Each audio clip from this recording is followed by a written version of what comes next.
Hi everyone, welcome to an all-new episode of the LoudCasa Talks. My name is Nate, and alongside is my good buddy Omid. How you doing, How you doing, buddy? I am doing good, Nate. What is up, Loud Crowd and Casagrandes? I hope y'all are doing good. Man, we got a big, and I mean really, really big episode that we have planned for you guys. So prepare to eat yourselves up until you prepare to eat it up until you guys gain a little belly. I mean, I guess we're just get ourselves fed, to say the least. Yeah. With all this LoudCasa content, because the thing is that today's episode we're going to be obviously breaking down all the best stuff that's happened in 2021, the previous year that we, had Loud House and Casagrandes, and see what is the best that happened from the Loud House and the Casagrandes. But you know what? We always introduce ourselves with what's happening with our lives right now. But Omid, how has it been since Thursday, since the last time we talked? Let me tell you, like my weekend has been pretty chill. After work on Friday, I was just like, yes, TGIF. And of course, I watched the newest Casagrandes episode, Skaty Cat. Oh, And I think everyone's all hyped about that one. yes, yes. And just a bit of a spoiler. Like this might possibly be this is actually the best Casagrandes episode I've ever seen since Crow. That's already that's already that a amazing. shot that you just said, by the way. This big shot that you said that it's the best season 3 episode already, because there's a lot more season 3 episodes happening. Yes, but in my opinion, none of them have that same quality, that same charm, that same is it because Lincoln was there? And is it because Lincoln was there? Well, that's one reason, because Lincoln actually was a supportive character with Ronnie Ann here. I thought was like, oh, it's beautiful actually seeing those two together. Yes. Lincoln's best Casagrandes appearance ever, like even more so than the horoscope. It's that amazing. I would say so too. I mean, I was really shocked with the whole episode. I mean, like first off, Lincoln was just there to support Ronnie Ann. He wasn't there physically, we'll discuss more on that episode later. But the fact that it was another Ronniekin episode that I believe everybody loved. I mean, if you watch the episode, you'll obviously see how everybody was psyched. I mean, the best LoudCasa fans were pretty much saying like, "Oh my god, it's the best! Like one of the most awesome episode there." Yes, and I mean, I can agree with that. Like, I was as raving someone with who's it seen the too. episode myself, I would definitely say I totally agree. Skitty Cat is nothing short of a masterpiece, and I do recommend you guys go check it out. Yes, ASAP. please do. Like, if you haven't watched it, please do. It's all available on all the streaming services now. But yeah, my weekend has been pretty chill. Nothing really big happening this weekend. Last weekend, by the way, we went to Las Vegas, so I'm pretty sure I'm just like resting myself up after what happened last weekend. So now next weekend probably will be something more exciting. But yeah, good luck on your Rams winning. Ugh. Yo, man, last weekend, one of the best Vegas weekends of my life. Oh, and by the way, I'm trying to finish up Paper Mario. I'm on that last chapter, by the way. Which, by the way, you finished. You finished. Yes, and I finished it. Look, the game is really easy. Actually, it's just really fast to actually complete. I didn't realize that when I played it when I was a kid, but it was actually really fast to play. Yeah, it is, and actually, like it's not too easy. Like, you still have to use your strategies, your thinking skills. Like, yeah, obviously, but it's the same with any RPG. Any RPG, it's a role playing game. It's not a cakewalk. Right, exactly. So you have to think about like, do you want to upgrade your HP? Do you want to upgrade your FP? Do you want to upgrade your badges? That was the one quality that you had to like figure out if you wanted to actually increase your HP or all that jazz. But that was a good game, by the way. Like, I'm almost done. I could finish it at the end of today. Since tomorrow is also a holiday, so I'm like, you know what, it could happen. I could actually try to finish this up. Okay, cool. Yeah, it is definitely a classic, and its sequel, which came out 4 years later, is even better. It is. Oh, the Thousand Year Door. Thousand Year Door is one of the greatest games ever made. So what I'm gonna do after I finish Paper Mario, I'm gonna go straight to Banjo-Kazooie and just continue on my retro trend that I'm doing with the N64 games, since I have the Switch N64. Banjo-Kazooie really is the best N64 game ever. I know. And you know what's weird? I didn't finish that game either when I was a kid. So yeah, I need to play these old games that I just never finished. So I'm like, I was a kid. I just never finished them. I just rented them on Blockbuster, and then I just play them like randomly, just because you only had like 5 days to play anyway. Yeah, when I was a kid, I had a handful of games I didn't really finish either, so I do feel it. Yeah. All right. You know what, though? Enough talk about our lives. Let's just actually go straight to our LoudCasa Talks episode to begin with the recent news, which we always do. And unfortunately, the recent news begins with unfortunate news. If you all haven't heard by now, Casagrandes will be canceled after the 3 seasons. Me and Omid talked about this last Thursday, but we both are absolutely depressed, absolutely shocked. And the fact that we never expected this to happen. That after 3 seasons, it's pretty much done. Like, Casagrandes are like, the show is done. Omid, what was your initial reaction when you heard that the show was going to be canceled? Why? Why is life so cruel? Why is life so unfair? Let me tell you, like, I pretty much went full on Frida when I heard about this. I mean, how? How could this happen? How? The show is doing so well. It was, of course, praised by critics and audiences, and for very, very good reasons, too. And to top it off, it won Emmys. Like, it won awards. It won Emmys. Emmys, for God's sake. Why would Nickelodeon decide to pull the plug so soon on such an amazing and award-winning, I put emphasis on award-winning, spin-off show like this? Well, I do have a bit of a theory, and it's not a good reason. It's actually quite a terrible reason, but you know what? We're going to touch upon right now. I'm kind of angry first. I mean, first off, it was weird because, like, when I first heard about this news, I was literally like in a car repair shop, just looking through what's weird is that I was actually organizing our Thursday episode for YouTube. And the thing is that when I looked back on Twitter, I was like, wait, is this real news? The Casagrandes is canceled. I'm like, wait, this is absolutely shocking. And first off, I was like, this gotta be fake. But just everybody that I knew kept on putting tweets saying like, yeah, the Casagrandes is ending. I'm like, so sad for one thing. And first off, it shocked me. And the second off, it was like, holy crap, one show is pretty much off our like fandom because it's like the Casagrandes is gone. And it's like this show is so good. Like it has its own chemistry compared to like what the Loud House has. So it's like, why take that away already after 3 seasons? Everything was doing so well. I mean, if you remember what has been going on with the Casagrandes, like, yeah, they had their Casagrandes episodes, but look at the recent Casagrandes episodes. They had like secondary characters having their own episodes. I mean, I never had a Maybell episode. I never saw I never expect to actually have a Alexis episode, but we've had those episodes come out and they're all to say, you know, a fresh look, a fresh start of actually seeing like who these secondary characters are, and these are awesome. Like this is the right direction of how the Casagrandes are. Now it's actually going to be kaput, knowing that season 3 is canceled. It's like knowing after season 3 is canceled. It's like the good run was happening, and then you just completely stopped it, Nickelodeon. So it's like, why did you have to derail this great show right now? It shocked me. I'm kind of like angry, kind of like what the hell. It feels weird, man. It just feels weird. So triggered, dude. Like so triggered right now. I know me, it's upset. I know most of you all are upset right now that are listening in. It's just heartbreaking to hear, considering that only 3 seasons. It just feels like there should have been more. There should be more. And if we're gonna cancel it that way, it's just gonna be weird to actually. I don't know. It's gonna be weird to see how it's gonna get canceled. I mean, how it's going to end. I don't know. It's interesting.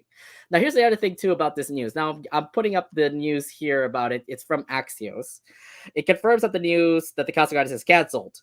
But the other thing too is that in that article, there was no actual like reason why it got canceled. Omid, did you think this news is true even without a reason? What are your thoughts on why they canceled the show? Well, okay, now I'm gonna tell you like, my side of things, like, how I first discovered the Casagrandes got canceled. So I was on my break, right?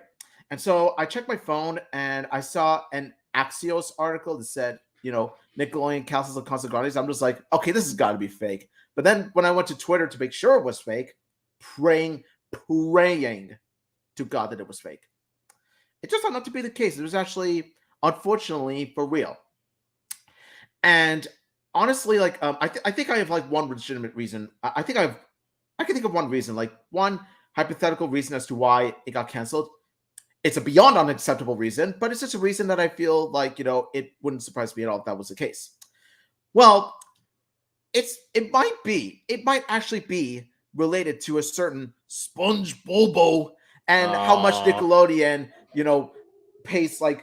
tries to pay so much attention. Like, like Nickelodeon pretty much is all focused on SpongeBob. All they care about is, SpongeBob and a few other things, like, more popular IPs. And I think that's why they decided to cancel the Casagrandes. Like, how they screwed over, good quality shows like, I don't know, It's Pony and all that stuff. They're doing the same thing with the Casagrandes, but they ended up giving Casagrandes a worse fate.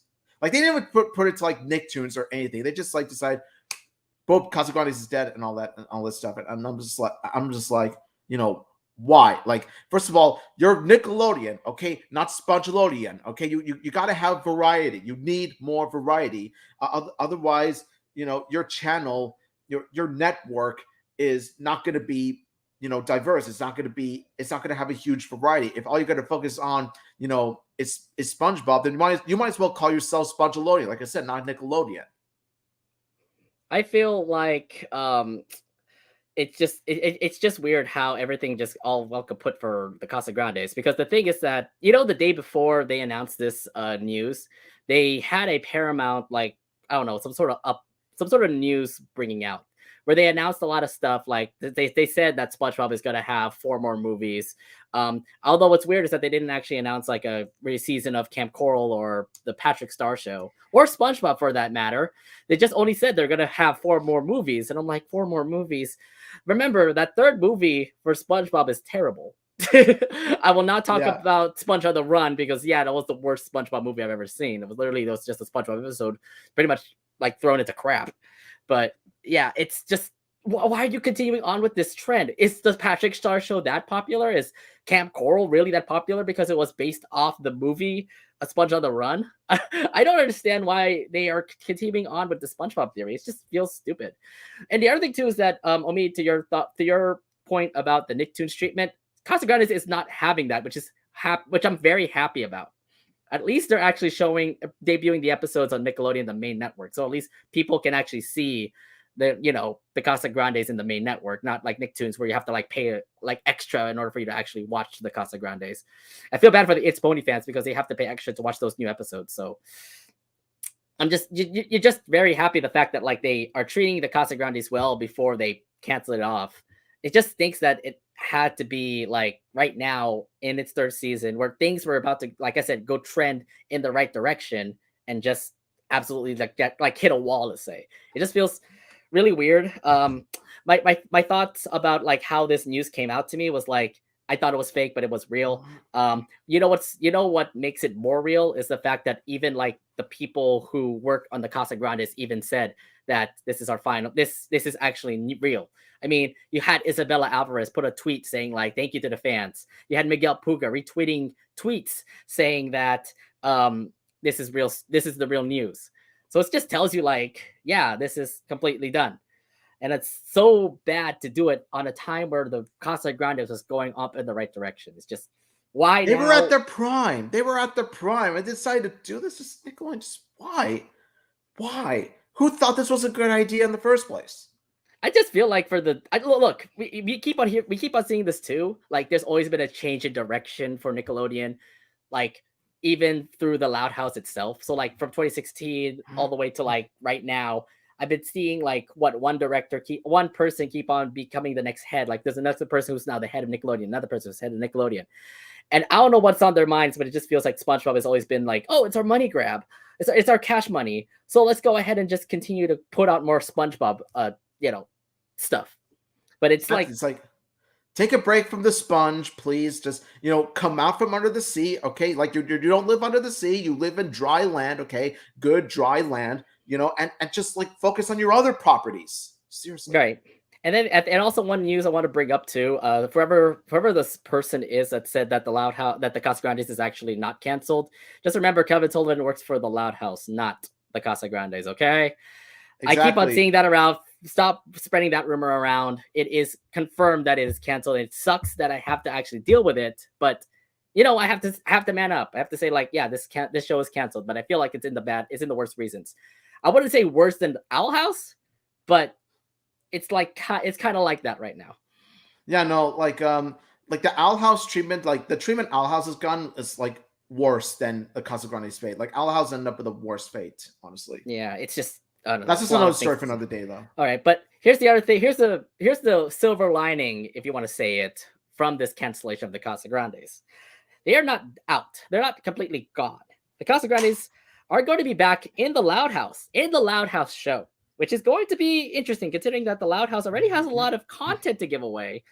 How the heck are they going to add the Casagrandes again in the show? Omi, do you think this is a good idea? Honestly, yes. It is better than not having the Casagrandes characters in at all. If anything, what I think they're going to do is that they are going to pull a Loud House season 4 where they are going to make episodes centered around Ronnie Ann, her family, and the rest of the characters in Great Lake City and bring it back, like do the whole with the Casagrandes episode plan. Like pretty much have like the same intro as Loud House season 4 with the Casagrandes episodes, and then pretty much go from there and pretty much have episodes like, let's say for example, Loud House wants to do an episode centered around the Casagrandes or centered around the bodega, right? And so you remember what I mentioned about the bodega, the Mercado sleepover? Well, imagine this, like Loud House having an episode around Bobby in the Mercado sleepover with the Casagrandes. You know what I mean? Right, right. You're right. Like I feel they should do that plan. And here's the thing, though. I feel this is a really legitimately good thing that they're not, quitting the Casagrandes as characters altogether. Because let me tell you, there is still a lot, and I mean a lot that has yet to be done with the Casagrandes characters we haven't seen yet. Like, number one, a Chang prequel episode. There's how the Chang family got into Great Lake City in the first place. Number two, a Maria-focused episode, and I mean full-on Maria-focused. Not just her, like, in the sidelines or anything like that. No, have a legit episode focused around Maria at, let's say, her hospital work or something like that. Number three, more Carlos X, especially with Tony Hawk. Number 4, a Nikki episode. Number 5, a Casey focused episode. Number 6, please refer to what I said about reasons 1 through 5. There's a lot of things to say for propositions for the Casagrandes crew to make for the Loud House. Now that you're gonna be going to the Loud House, a lot of episodes to come in. Now, I mean, yes, first off, good for Nickelodeon to actually say the Casagrandes are not done. They're gonna be in the Loud House, but like I said, the chemistry in the Casagrandes, there's so much potential that you can put in the Casagrandes compared to like what they're gonna do in the Loud House. It feels like the Casagrandes are gonna be more focused in the Loud House compared to like, say for example, the secondary characters that also appear in the Casagrandes. Remember, like, we will not. I have a feeling if they're going to go into this direction, we're not going to have any more focus on the secondary characters. Say for example, like, not have an Alexis episode, or not have a Mrs. Karnicki episode, or Mr. Nakamura episode, or those secondary character episodes that I really love. I really want that again. It just stinks that if they're gonna move to the Loud House, I don't think they're gonna have those episodes anymore. So they're just gonna be mostly focused on Ronnie Ann, Carl, CJ, Carlota, Bobby, all those characters, which is okay with me. But I really hope they actually bring those characters back. I would love to have Ronnie Ann's squad back. Can you have Laird back? Can you have Sid back? Can there be another Sid episode in the Loud House? That's the question. That's the problem. Because we love our Sid episodes in the Casagrandes. If the Casagrandes are gone, what will happen to Sid? What will happen to Adelaide? What will happen to the Shanks? Yeah, I am not okay with the fact that we may not have a secondary character episodes like we've had in the Casagrandes. So that just tells you like, that's a worrying part for me when I'm talking about it right now. It just, yeah, cool. Casagrandes are back in the Loud House, but you're not having any more focus on secondary characters. I really hope you actually change that direction and actually have those secondary characters back and actually have like a focus episode in the Loud, like have something of a focus of them in the Loud House. Yeah, exactly. Exactly. Like there's so much, like you got like pretty much, you still have more to cover in terms of the Casagrandes. There's still a lot more that you have yet to accomplish, like for all the reasons I just stated, like for all the reasons we just stated. So honestly, them canceling the Casagrandes this early before they can even fulfill that, honestly, that just feels a bit, unfulfilled. It feels underwhelming. You know what I mean? It just feels very underwhelming. The fact that like like I said, you had so much potential with the Casagrandes right now, and now it's already gone because it's gonna get canceled after the season. One more thing I also do want to bring up. I really do hope the Santiagos stay in Great Lake City, or else we will not have the Great Lake City the Casagrandes, the Great Lake City anymore. That would be terrible if they actually move to Royal Woods again. It would be terrible for a lot of reasons. Like if, let's say the Santiagos do move back to Royal Woods, let me tell you, like it would be terrible for so many reasons other than what you just mentioned. Yeah, I like I said, I would love to see the Changs again, but there's just so much things about what this move is gonna happen. And like I said, this is true. This is confirmed. I'm already thinking they're already putting a lot of overthought in this, but let's see how it goes as season 3 continues on with the Casagrandes, and when season 6 continues on with the Loud House. Let's see how it goes, because it just feels like it's missing something. It just feels like it's missing something. All right. Speaking of which, any other thoughts you want to bring up from this news, or do you want to move ahead to the next headline? Nothing much I want to say other than the fact that I'm really devastated, really pissed about it, and just overall just straight up underwhelming about this. They ended it like way too early. I feel like they should have given at least another season or two, and just, yeah, this is really not good news at all. No, it's not. I hope all the fans also kind of like understand this as well. This is just beyond. Also, please keep the Santiagos in Great Lake City, okay? I love me some Ronikin and I love some Lobby as much as the next shipper, but for the sake of their character development, for the sake of all things good in terms of writing, please keep the Santiagos in Great Lake City. Thank you. All right, I have nothing else to say here, so let's move on to the next headline. So here's the thing, though. In lighter news, we are actually glad to hear that season 6 of the Loud House is coming up real soon. Next month, to be exact. So season 6 episodes begin right after the final episode of season 5, Runaway McBride and High Crimes, which according to YouTube TV schedule debuts next month, March 4th. I'm assuming season 6 debut will be the week after. It'll begin with the episode Present Danger and Stress for the Part. Present Danger is a Lincoln birthday episode. Wait. I did I say this right? Lincoln birthday episode. We're having a birthday episode for Lincoln. Ooh, already a beginning start for happy birthday, 6. Lincoln. This is going to be interesting. Present Danger is going to be a Lincoln birthday episode. All right. So that's already giving me some high hypes right for that one. And then Luann, and then the other episode, Stress for the Part, is a Luann episode. So it's like Luann fans, Lincoln fans, you guys have your food pretty much for the season 6 premiere of the Loud House. All right, so Omid, you've seen both premises for these 2 episodes. How excited are you seeing the premiere of season 6? Very, very, very excited for this. Let me tell you, by these 2 episodes alone, season 6 is already off to a fantastic start. And for different reasons, like for my own personal reasons, for both these episodes, I am very excited for both of the Lincoln and Luann episode. Now, let's go into the reasons why I'm excited for Present Danger. Well, for one thing, it's the birthday of the main protagonist, Lincoln Loud. Happy birthday, Lincoln Loud. Happy birthday to you. And not only that, but it's also another David Steele episode. Yes, folks, David Steele is coming back. Lincoln's bringing back David Steele, and apparently it's some sort of birthday mystery to it.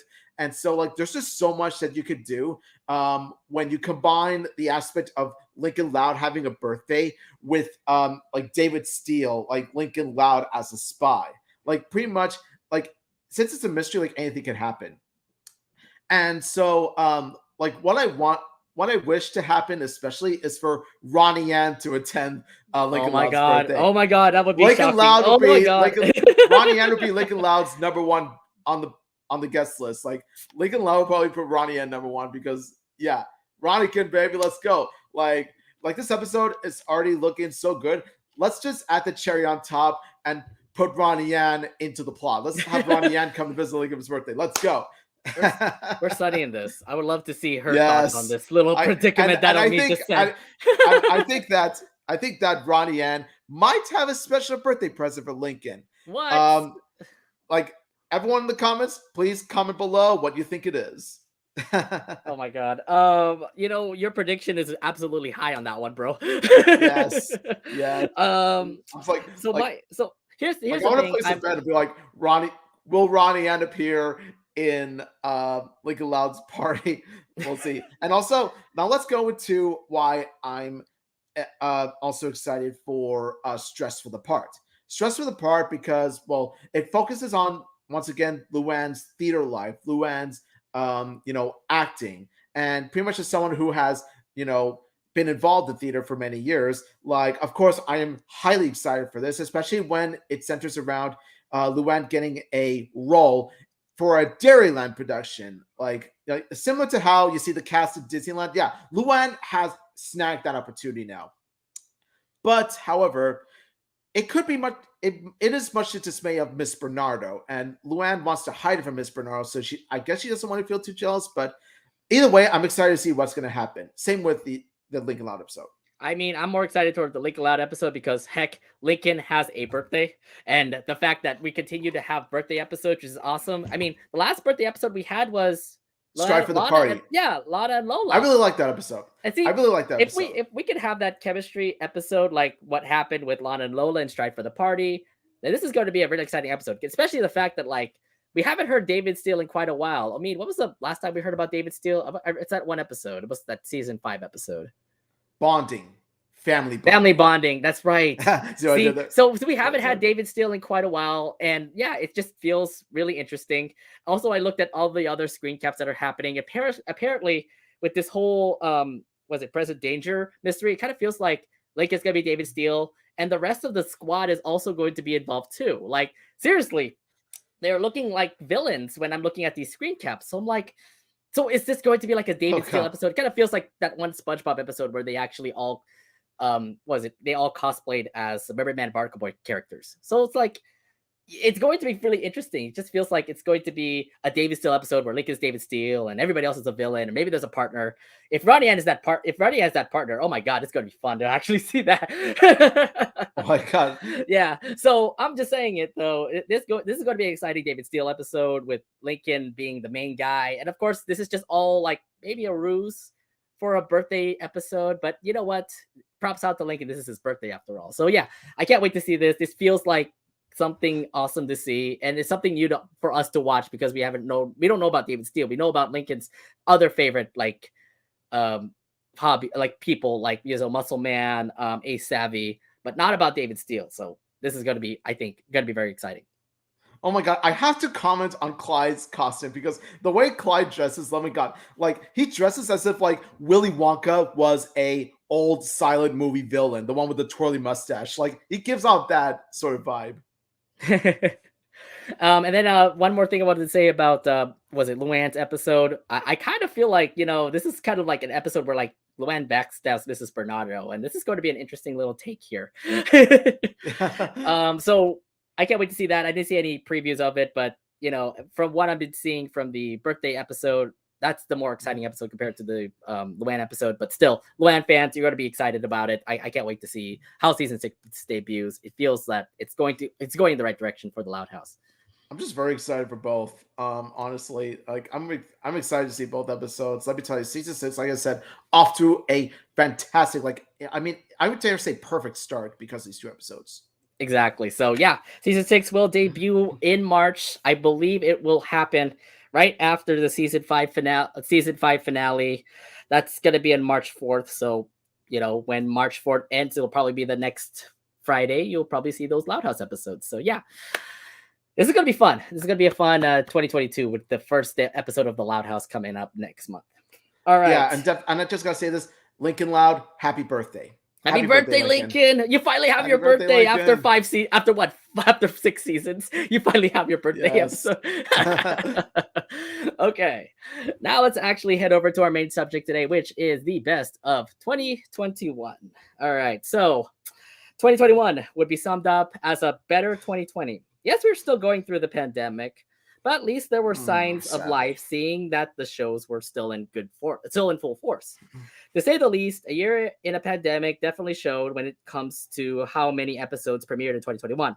Loud House literally only debuted 33 episodes. Maybe the lowest when it comes to episode premieres, but not as much as SpongeBob. Apparently, according to what I've heard, SpongeBob only aired 3 episodes in 2021. So it's like, oh, wow, we totally dominated over SpongeBob that year. The Casagrandes, on the other hand, made 39 episodes in 2021. So to say the least, Casagrandes aired more premieres than the Loud House, which is quite surprising to say. And did you wonder why Nickelodeon decided to cancel story? Okay, I'm just kidding. I know. I agree too. I'm angry too. Please, we'll wait till next episode of LoudCasa talks about that. Anyways, Omid, in a couple of words, how would you explain 2021 overall in general? Now, of course, as a year, 2021 is much better than 2020. Let's be honest. It would be much better than 2020, of course. Hello, we got vaccines, we got people gathering around again, we got job growth. I could go on and on. But one of the main reasons that makes 2021 shine in comparison to its previous disastrous year is, of course, the amount of Loud House and Casagrandes content we've been blessed with in that year alone. I mean, the thing is that there are actually some good Loud House and Casagrandes episodes. And I have to say this right now, Casagrandes did step it up with a lot of their episodes. I mean, we had a lot of specials from the Casagrandes. The Loud House only had like 1 special in 2021. But to say the least, I'll be looking at the Loud House and the Casagrandes, and like I said, they're going in the right direction. Loud House is actually having episodes about the sisters, plus the secondary characters. You see the Casagrandes do a lot more with secondary characters and having their episodes. But to say the least, it just feels like both shows are going in the right direction when it comes to season 5 of the Loud House and when it comes to season 2 of the Casagrandes. So to say the least, both are doing well. And the other thing too, heck, we had 2 movies come out for the Loud House. We had that animated movie in Netflix, and we have the Christmas movie in Nickelodeon. So it's a win-win for all the Loud House fans for sure. I mean, if you're a Loud House fan, you're absolutely going to be excited just the fact that we actually had movies plus those new episodes. Yeah, definitely. Like, you got a whole bunch of LoudCasa content from its many episodes all the way down to its not one but two movies of the Loud House, one animated, one live action. Yeah, and to say the least, they both are the both are, I would say, stellar in my case. But we'll discuss that more One in the of them, best. I would say, We'll one discuss is more as we stellar, continue. the other not as stellar. We'll discuss more as we continue on with our Loud Casa talk. So let's actually start it off with the Loud House moments.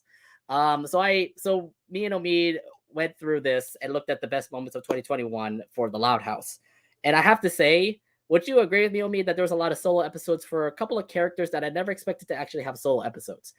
The first thing that came out in 2021 was Cowpie Kid.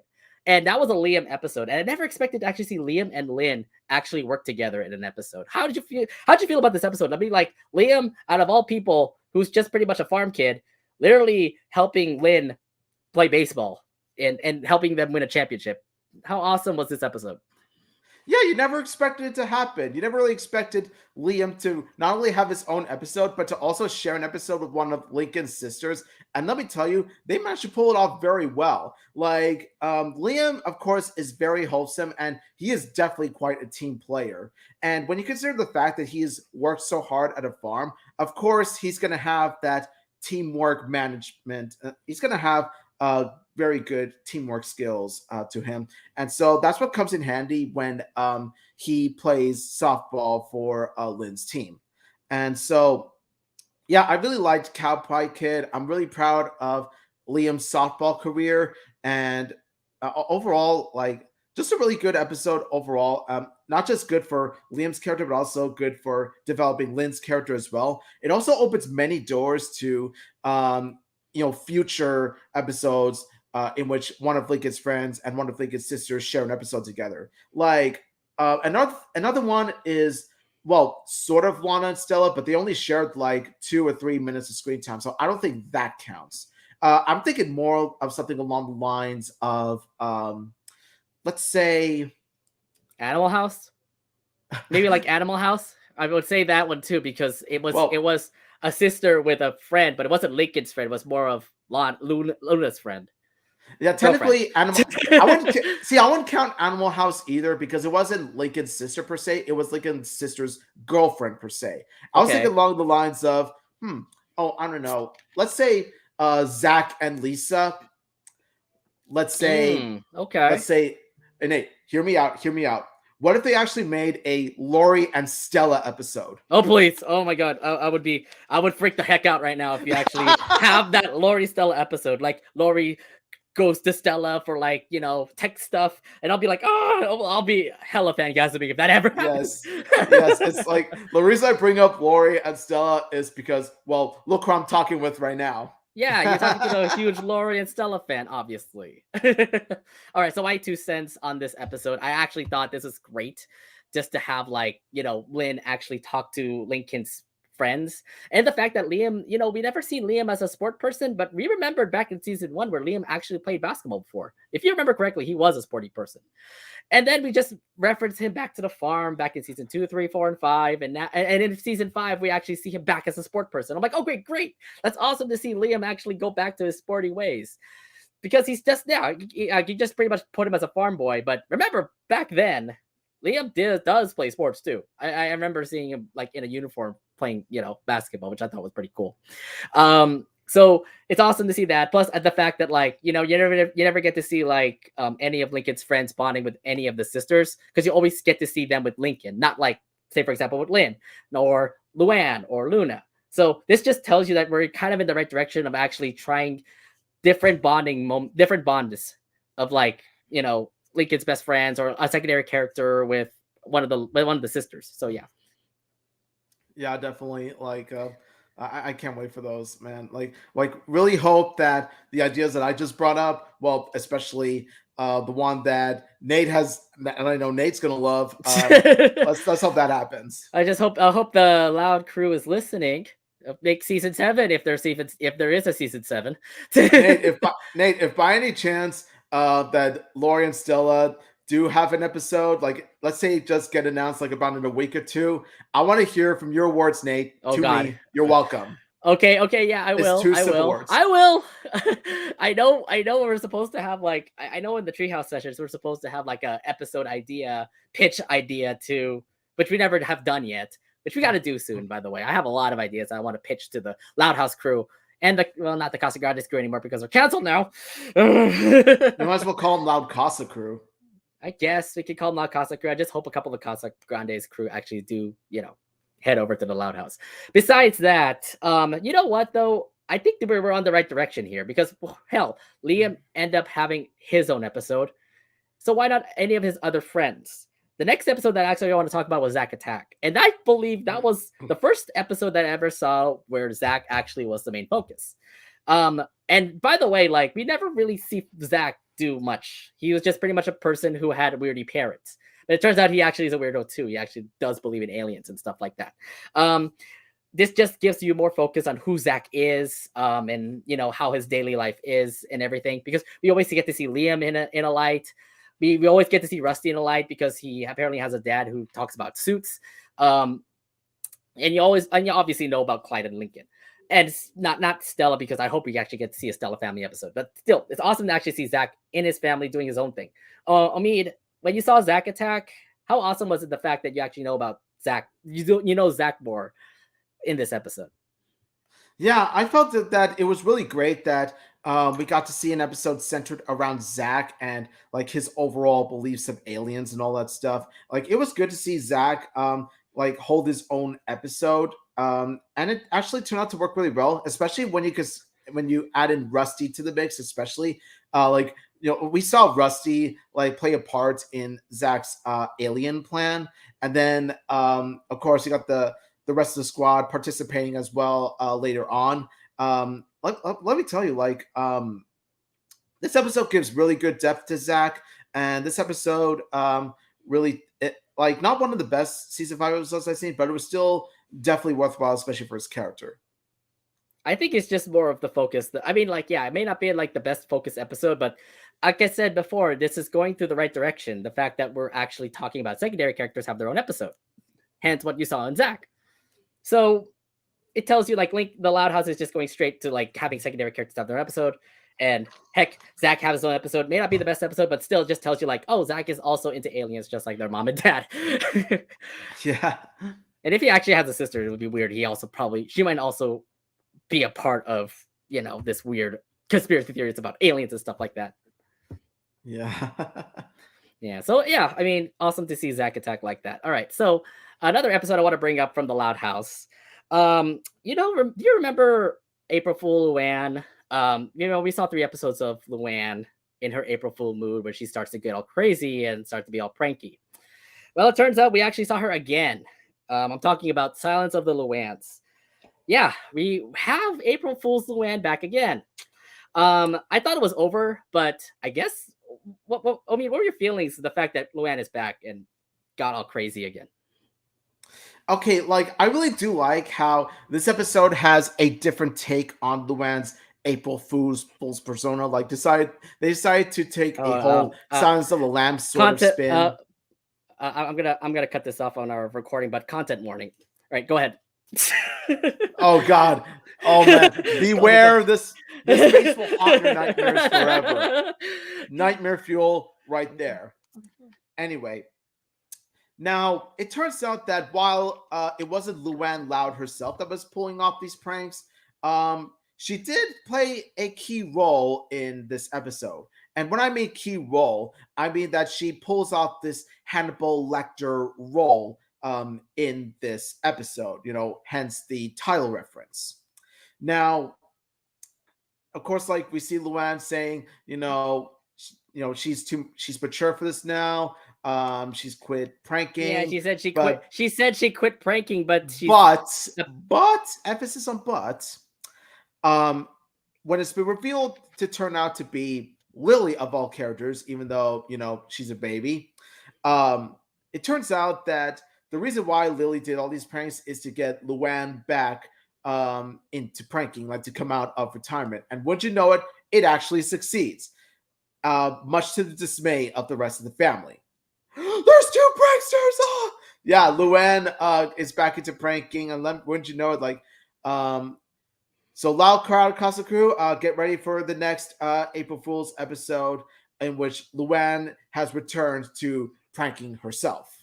Thanks a You lot, know, you're Lily. you're expecting a trilogy to end with, the that episode Fool Me Twice, but it turned out to actually not happen. I just feel like the crew really wanted to have another Luann episode in April Fools. I just feel like, was it their moneymaker? Was it because a lot of fans really wanted to see Luann in April Fool's mode, being all pranky, being all evil and stuff like that? I just felt like they wanted to make this episode just because of that. And here's the thing, like, this was going in the right direction. The fact that Luann was going to stop to be mature and stop pranking. But in the end, it kind of sucks considering that Lily would now be the next pranker. If anything, Luann should have actually just given the prank stuff to Lily instead of doing it again. So now you have two pranksters in the house. And April Fool's Day, you're pretty much screwed, Louds. So yeah, pretty much. Like you have a Luann Loud April Fool's trilogy set. Now here comes a first entry to the Lily Loud April Fool's trilogy. So I'm kind of saying this, if they're going to have another April Fool's episode, I can imagine, like, let's say, for example, like the Louds go on vacation. Maybe they go to that Miami, trip that they were going to plan to do back in Loud House Christmas. And then they leave Luann and Lily behind. And then, of course, they'll just invade the Miami trip and then start pranking them and all that stuff. I don't know. Like I said, season 6 is about to begin. There's a possible chance we're going to have another Luann pranking episode. If that's the case, this is not going to end well. This is not going to end well. The family is doomed. The family is doomed. Or the fact that, like, look, I just believe like every season of the Loud House is going to have an April Fool's episode of Luann. I mean, we didn't have one in season 4, but it's just going in that right direction. We thought we edited it after Fool Me Twice, but no, we have more Luann, evil Luann. And now evil Lily. Go away. And now evil Lily on top of that. Oh yeah, that too. But I don't have a plushie of Lily. All right. Okay. I'll take that face away. Jesus, I'm scary. All right. Okay. So besides that, let's continue on, and let's talk about another episode that also did come to mind here. This might not be the best episode to discuss, but I want to talk about Lenny and Lincoln's episode, Grub Snub. Yeah, cool. It's Lenny and Lincoln trying to compete for a spot in Grus's Games of Grub. But I think the best thing about this episode here was the fact that certain characters came back. Yeah, I thought they're dead. I thought they were gone, but Jackie and Mandy are back. Shocked were you? How shocked were you to hear that? Keep characters that you only saw from one episode in season 3 come back in this episode. Pleasantly surprised to see that Jackie and Manny have returned from the dead. Because let me tell you, after Everybody Loves Lenny, they keep showing Miguel and Fiona. Like, Miguel and Fiona have been overshadowing the hell out of Jackie and Mandy. And you get the impression that, okay, if Lenny hangs out with Miguel and Fiona much more than Jackie and Mandy, she might as well have picked Miguel and Fiona over Jackie and Mandy and Everybody Loves Lenny if they're not going to give the two sets of friends equal amount of attention. But now here that we see in Grub Snub that Lenny treats all her friends equally here. So that's really good to hear. So yeah, I am blessed that Jackie and Mandy are back, and hopefully we get to see more episodes with Lenny's entire squad in the future. I just really hope they do, but it kind of sucks that, it took them, 2 seasons for them to actually come back. And the fact that, like, the point of Everybody Loves Lenny actually shows in this episode. It's like, oh yeah, these are my friends, and, they're all cool together and everything. So it just tells you, like, okay, the continuity is actually there, and and I don't know what, but it feels like the Loud House is actually learning their lesson about the continuity problem, and it's now showing up in this episode. Like, yeah, do you forget that Lenny had friends like Jackie and Mandy, that they were cool BFFs?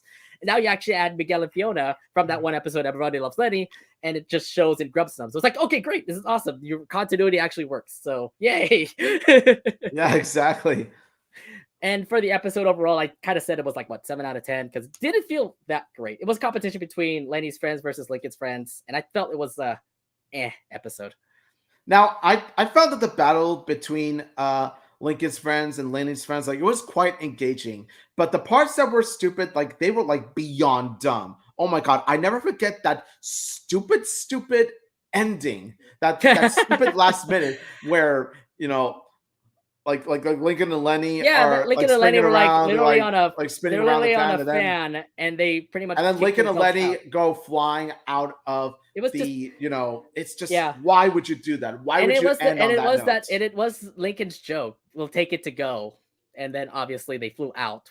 And It I'm like doesn't work. It doesn't. Oh my god, the the ending ending. is still stupid. The ending is still stupid. Yeah. Either way, I mean, the fact that they actually put the point that, hey, Lenny does have friends. Remember Jackie and Mandy? Oh yeah, back in season 3. Continuity is working, guys. Yay! Yeah, continuity is back in this. Yeah. I'm so happy about that. That was that's the one stunning thing that happened because like, yeah, it may not be one of the best moments for anybody here, but it was definitely one of the best moments for me. Just the fact that like, oh my god, they remembered Jackie and Mandy. Yay! Yeah, they finally. Now it's a matter of time before Loud House season 6 finally remembers Rocky. Oh god. I hope he actually comes back, but I'm sorry, Omid. Oh, Lucy and Rocky was such an adorable ship. Actually, like there are some. I mean, there are some characters that we really want back in the Loud House, but they never will bring him back. Remember Chaz? Remember Chaz? Apparently, don't Oh, see him anymore. they did. The Loud House did Chaz hell dirty. I'll never forgive them for that. Like honestly, Undercover Mom, what the hell did you do to Chaz? What the hell did you do? Don't worry. You have what was it, Scott now? Yes. See, I'd rather Scott from the Loud House movie than that. I'm waiting on season 6 to actually have an episode where Lenny and Scott actually have a date or something. Oh my god, Scott's back from Scotland. See, I'd rather Scott from the Loud House movie than whoever the hell that bland guy was in Undercover Mom. Seriously, who was that guy? It's a good thing. It's a good thing I didn't put up. It's a good thing I didn't put up Undercover Mom as one of our best moments because it wasn't really that best. Yeah, no, honestly, Undercover Mom could have been great. It could have been, but like there was just particular things that kind of botched the episode down. It was really disappointing. Besides the fact that Lenny had a huge crush on a bland guy. Okay. I did like the part where Luna called Sam a girlfriend. I really. Okay, that one was cute. That one was cute, but it was kind of given considering that they are girlfriends, guys. Yeah. Okay, so let's move on to another episode that I actually thought was actually pretty cute. It's the cool thing to actually have like, two opposite worlds attract in one episode. And I'm talking about She's All Bat. Because you never expect to see Lola Loud, who's always prim and pretty, and Lucy, who's always gloom and, dark, to actually work together in an episode like this. Omid, how did you like She's All Bat? She's All Bat, what I thought was pretty good. Like they managed to make like two sisters who are completely opposite, in terms of color, in terms of their age, in terms of their mood, in terms of everything. And they managed to make an episode that pretty much gives more, bondage between two characters you'd never really expect to bond. Well, technically they did in Tea Tale Heart, but that was really about it.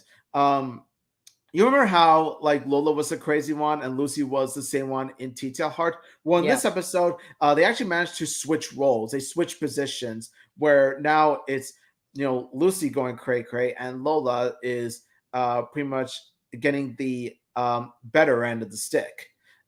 So pretty much what happens is that like the Morticians Club lets Lola in, for some reason, and like I love Lola, but the way the Morticians Club allows Lola in, like it was a bit too rushed for me. But the conflict with that Lucy felt when she feels she's overshadowed by Lola in her own squad, her own group, like the jealousy, resentment that Lucy feels towards Lola is actually quite understandable. Like it's actually one of those selfish LoudCasa character episodes that's actually done. Like it's one of the better ones because you understand you were in Lucy's shoes where you're pretty much jealous of your sibling or friend, like you feel that they overshadowed you in your own group. So it's actually quite relatable and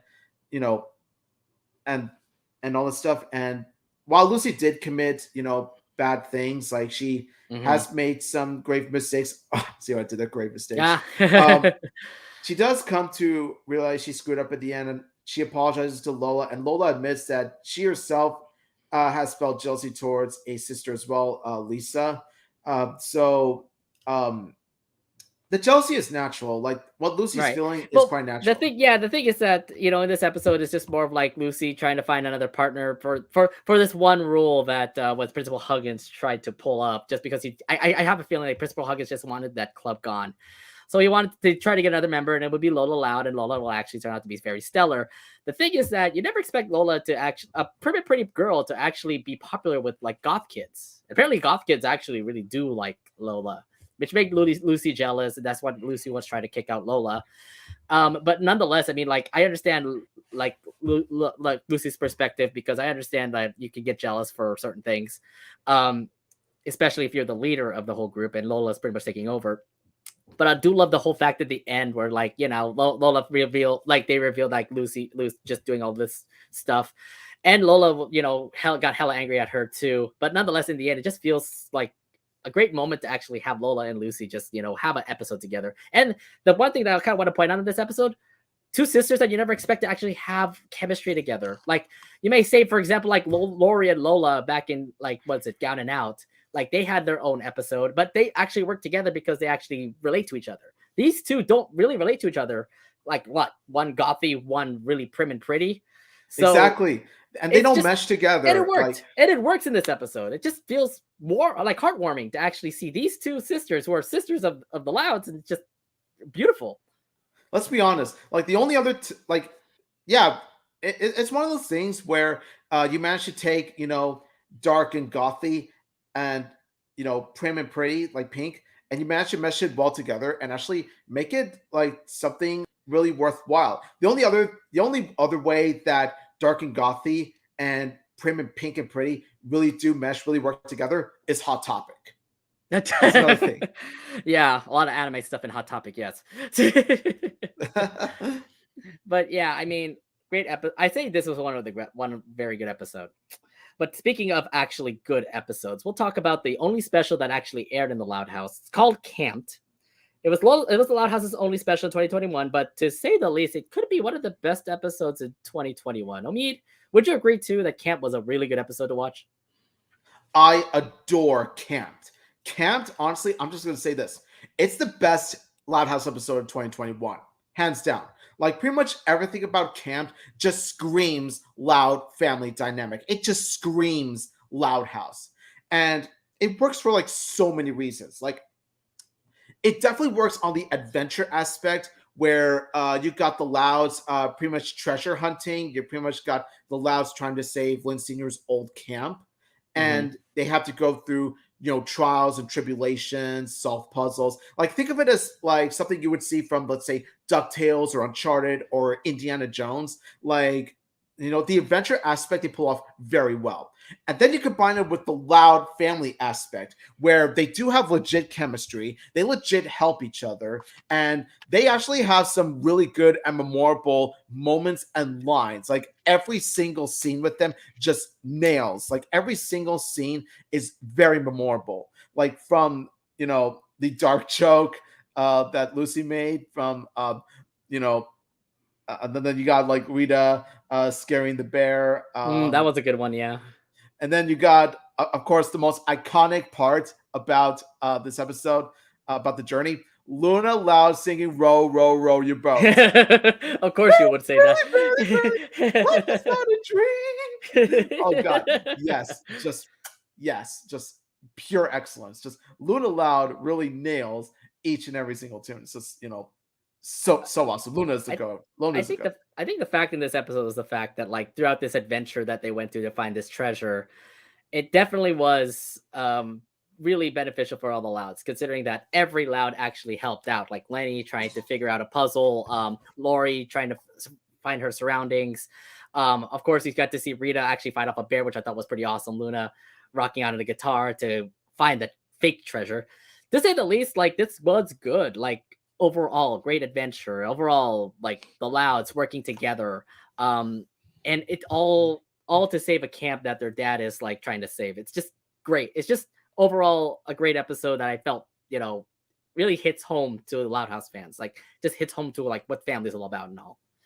Exactly. What I like about this episode is that none of the characters feel unnecessary. Each and Right. every character, like you said, contributes to the episode in one way or another. Rather it be plot wise, rather it be comedy wise, like rather it be like pretty much anything. Like they're pretty much contribute to the ride. Oh, and also Lily, like the way Lily Oh, plays a part in this episode as well, where she crawls.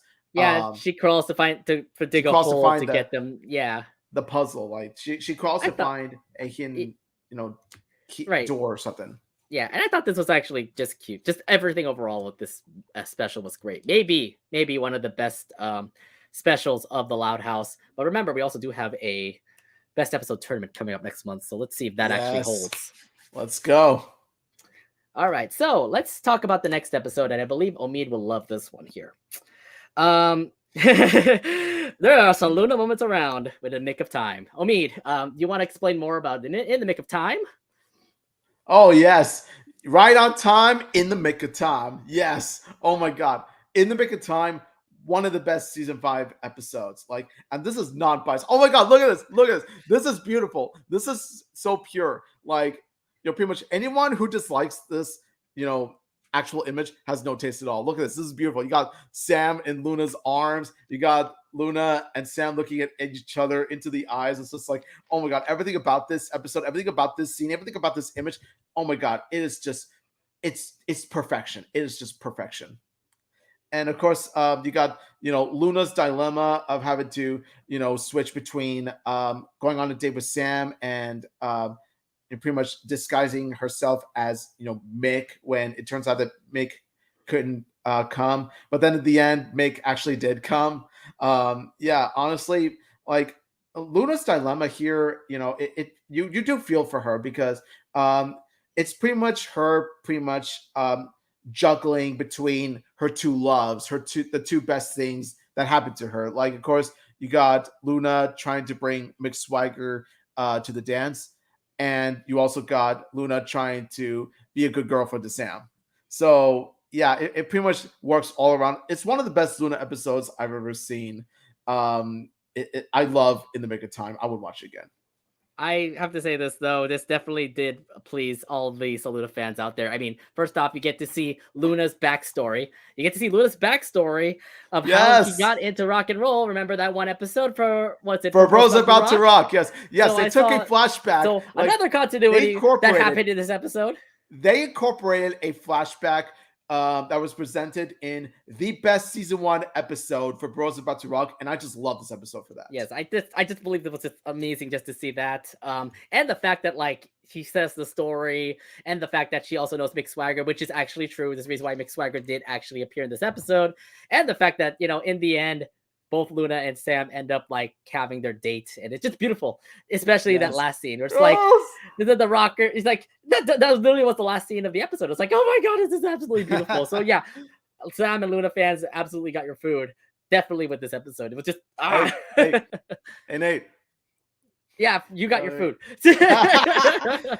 Y'all won't gobble it up till I get fat,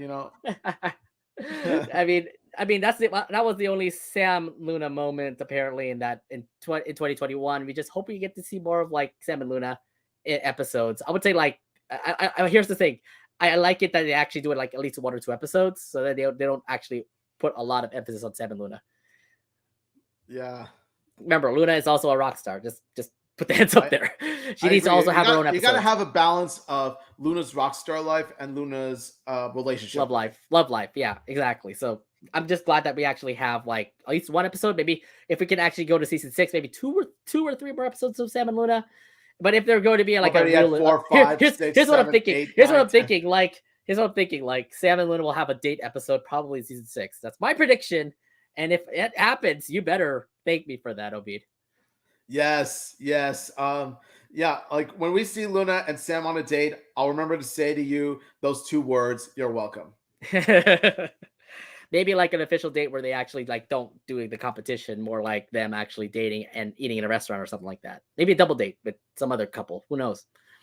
Anyways, yeah, we have a lot of episodes. We only have like 4 more episodes to bring down. So let's actually talk about, well, one of my favorite episodes. First off, we haven't seen her in quite a while. And the last time we actually saw her in season 5, her episode was terrible. But now we actually see her again in this episode called Laurie Days. And yes, it's finally my episode I get to see about Laurie. Oh my god. Anyways, I'll start it off here in this one, just because Laurie misses the family, and yeah, she understands how she's being cut off with the fact that, like, it's just hard to communicate with college and all. That she's pretty much she's pretty much far away from a distant land, so she may have the feeling that she's probably missing out on the family. And no doubt about it, I understand Laurie's point where she's like, okay, yeah, I've already been in college for so long, I totally forgot about, maybe my family forgot about me, so that's why she went all the way back to Royal Woods just to see them again.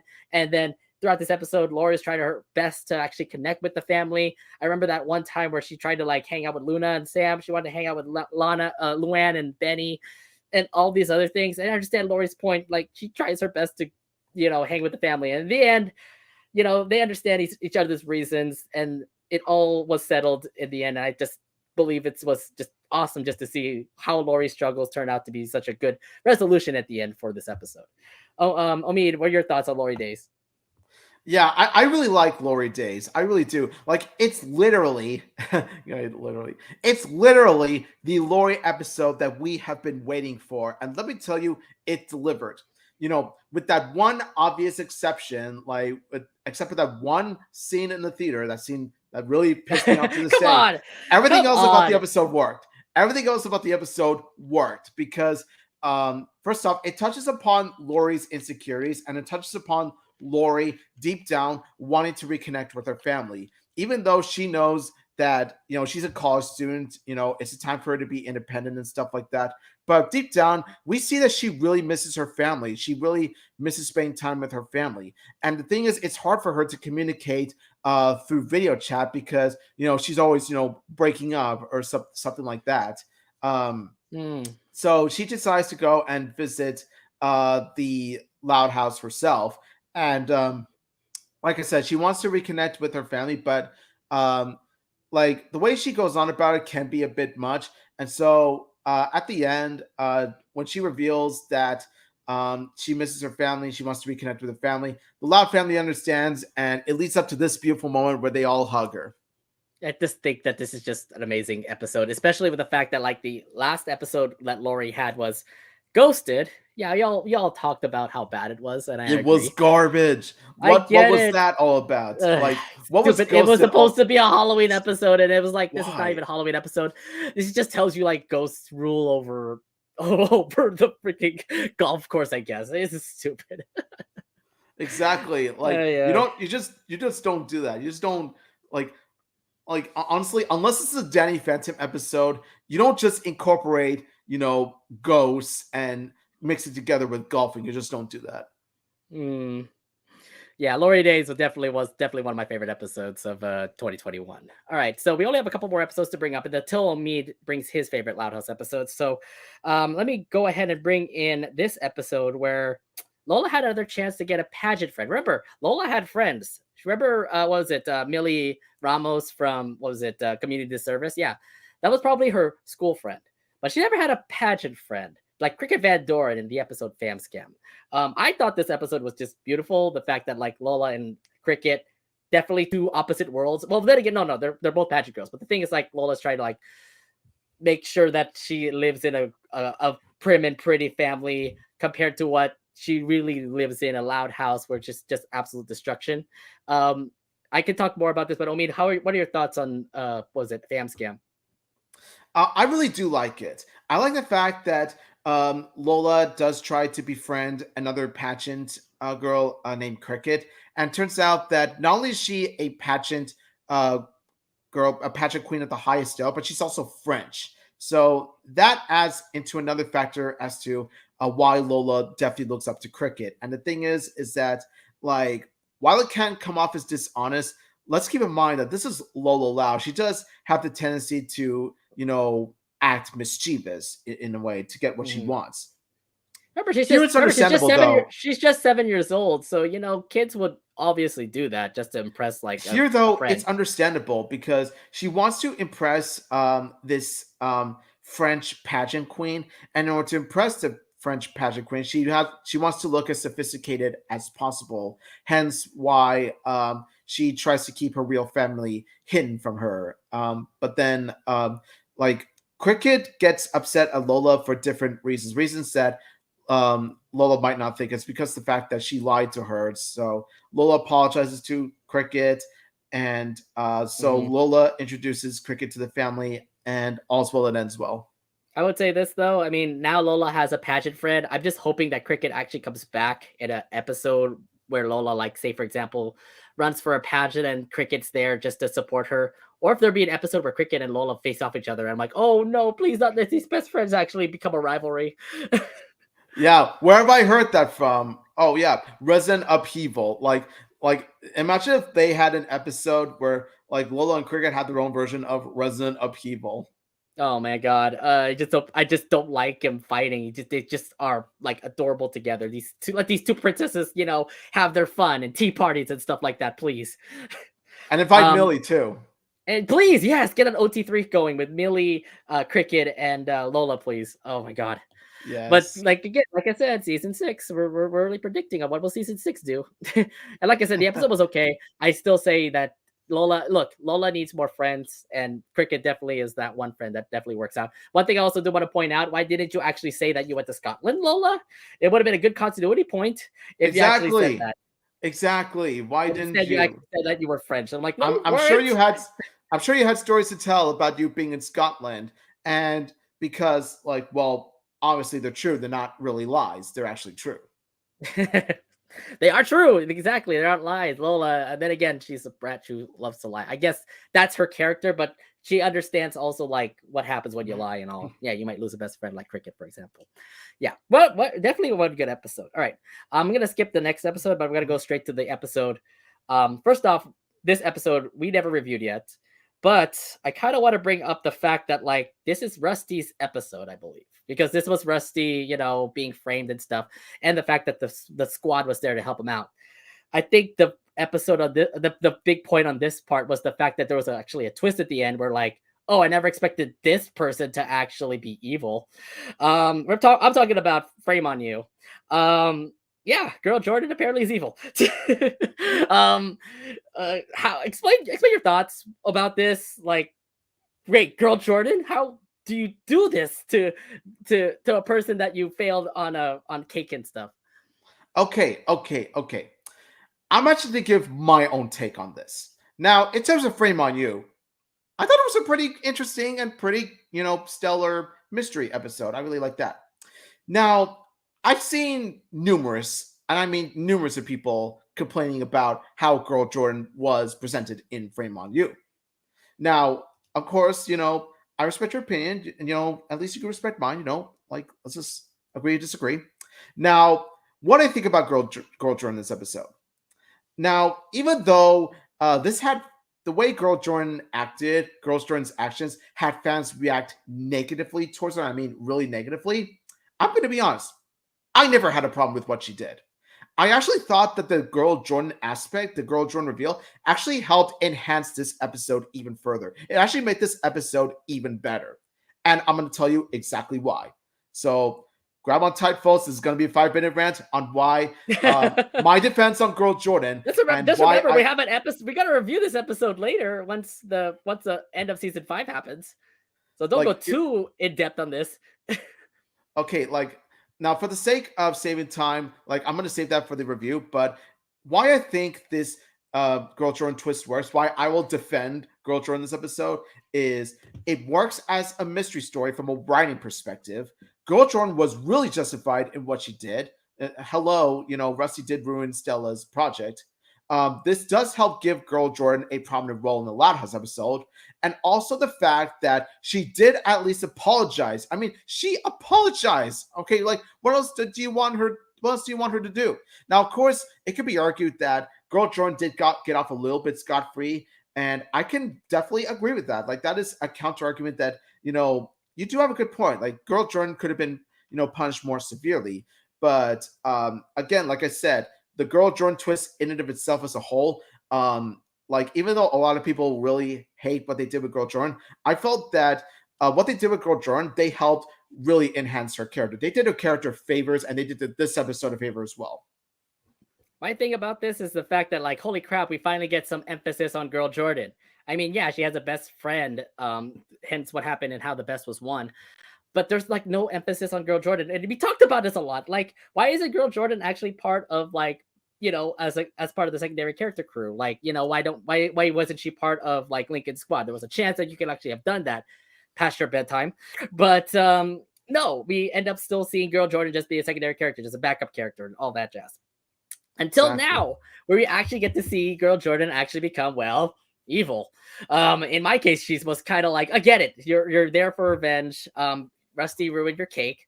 And at the end, I don't know what. It's just weird because, like, yeah, okay, so Rusty ruined your cake. You ended up getting an F, and you just needed revenge just because you failed. I get it. You want to go for excellent A's. That's why you do all this. It's just an interesting little tidbit. But like I said, we're going to put that into the review once the last episodes of season 5 come out. But like I'm saying, oh my God, this just tells you how much character development Jordan has. And I swear to God, if we can at least get more Girl Jordan episodes like this, did this tell me that we can actually have more character depth on who Girl Jordan is? Because I believe everybody in the fandom knows about Girl Jordan now. So exactly. Yes. Yeah, honestly, like I said, this actually helped benefit her character rather than destroy it. You know what I mean? Right. Like, that's because what I'm saying. before this episode, Girl Jordan was just mostly as a background character. And because she was mostly a background character, she doesn't get enough emphasis. Like, we don't know much about Girl Jordan other than, oh, she's Lincoln's classmate and that's it. But in this episode, however, like, Girl Jordan actually plays a legit and crucial role in the episode. This episode helps give her own identity, her own personality. Exactly. So yeah, I mean, this definitely was a twist. I mean, first off, we were thinking that it would be a Rusty episode because it was to help Rusty out. But no, would you agree that it was also a Rusty episode because it was to help Rusty out? Or was it, I mean, like, the twist at the end was more towards Girl Jordan's part. In the overall episode, it was for Rusty. Yeah, overall it was for Rusty. You might as well call this episode "Who Framed Rusty Spokes." You know what I mean? You Yeah, might as Who well Framed call the Rusty episode Spoke, that. like Who Framed Roger Rabbit. But yeah, I the twist at the end definitely surprised me, and that made it a really good episode. Like, oh, I never expected a twist mystery happen in this episode. It was just, overall great. All right. We got some more episodes that Omid also wanted to bring up. That were my favorite episodes. Omid also wanted to bring up a couple episodes here. First off, No Bus, No Fuss. Omid, you definitely love this episode because of the end. Can you explain more about it? Oh my God, let me tell you, like, I really like No Bus, No Fuss as a whole. It's a good Click and McCloud episode, and it's a nice episode. They do have chemistry together. But oh my God, the cherry on top in terms of this episode, the best part of the episode is where you see Lincoln standing up to the bullies at the end. Like, he actually decided to have the courage to stand up to the bullies on the bus. And of course, you got Lincoln with the badass, stand, like he's not taking any crap anymore and all that stuff. And let me tell you, this is one of Lincoln's best moments. This is one of Lincoln's Chad moments. Like, this is an episode where you look at this and you think to yourself, yep, this is definitely a season 5 Lincoln episode. This really does show, because it shows him being brave and not only standing up for himself, but also standing up for his friends and for his fellow classmates who went through the same kind of bullying as they did. And it is just so incredibly well done, the way that he has his friends and classmates right beside him saying, and because at the end of the day, like, bullying is wrong. Like, you know what I mean? Like, like, they're not, it shows that they're not going to take any bullying. They better back off. And, the way Lincoln planned everything, it is just, stroke of genius, honestly. So, yes, I do hope that we get more scenes and moments with this Lincoln, like Lincoln moments right there. But chances are, considering how awesome, how amazing Lincoln has been in season 5 compared to previous seasons, I honestly feel that I have hopes that season 6 will have more Chad moments with Lincoln right here. I think why I didn't put this as one of my favorite episodes is the fact that, like, this episode kind of felt messy throughout the overall, but you also do get the point. Yeah, there are bullies in the bus. I think the best part of this episode was the fact that Lincoln stood up to those bullies and to pretty much defend with everybody around the bus, because it feels like those bullies just pretty much rule the bus. And who needs to step up? Lincoln Loud. So it just tells you like Lincoln is absolutely maturing. He's definitely showing to be of a mature person, not like not like, you know, a brat like you would expect from a little kid. He's not a little kid anymore. He's about to be, you know, he's a young man. He's about to be a young man. He's supposed to defend. He's supposed to change all the, you know, he's supposed to defend his own stuff. So it just tells you like how brave and how cunning he is, that he was able to stand up to those bullies and also have the whole squad also stand up as well. So it just was awesome. Look at the difference between this Lincoln and early Lincoln. Look at the difference. I mean, it's just an absolute difference between both. Yeah. Let's see. There's another episode that you also wanted to talk about. This one here, Season's Cheatings. Definitely one of the best Christmas episodes for the Loud House. I mean, would you want to explain more about Season's Cheatings? Yes. Now, when I first heard about Season's Cheatings, I'm going to be honest, I was dreading it. I was dreading the fact that, you know, we got a typical Lincoln Loud episode that you usually see in season 1. You know, you think that it's going to go in that route, but then it turns out that in the middle, they actually managed to put a spin on it. They actually managed to make it feel fresh, make it feel different in comparison to most of the season 1 Lincoln episodes. And it's just by the fact that the execution is just so wholesome. Like, you really do see, like, somewhere down the line, like, you go from like Lincoln trying to get the Rip Hardcore backpack in the first half, and then you gradually see Lincoln trying to do something for someone other than himself for a change. His Secret Santa Lola. Now he tries to get Lola the present, but unfortunately the mall closes, and so somewhere down the line, like after Bourbon Burger, you see Chandler of all people. Yeah, Chandler's in this episode, making a deal with Lincoln that if he gives up the Rip Hardcore backpack, then he pretty much gets the diamond earrings for Lola. And so at the end, we see Lincoln making the ultimate sacrifice, giving the gift to Lola. And then you see Lincoln getting rewarded for his selfless deed by Lincoln getting his touching gift from Lily that Lily made herself with, like, you know, macaroni and all that stuff, or a drawing or something. And so, like, you see Lincoln teared up, like happy tears, and then you see him hugging Lily. It's like, oh my God, this is beautiful. It's like so wholesome. Like, oh my God, I cannot believe how much of a pleasant surprise the Season's Cheatings really was.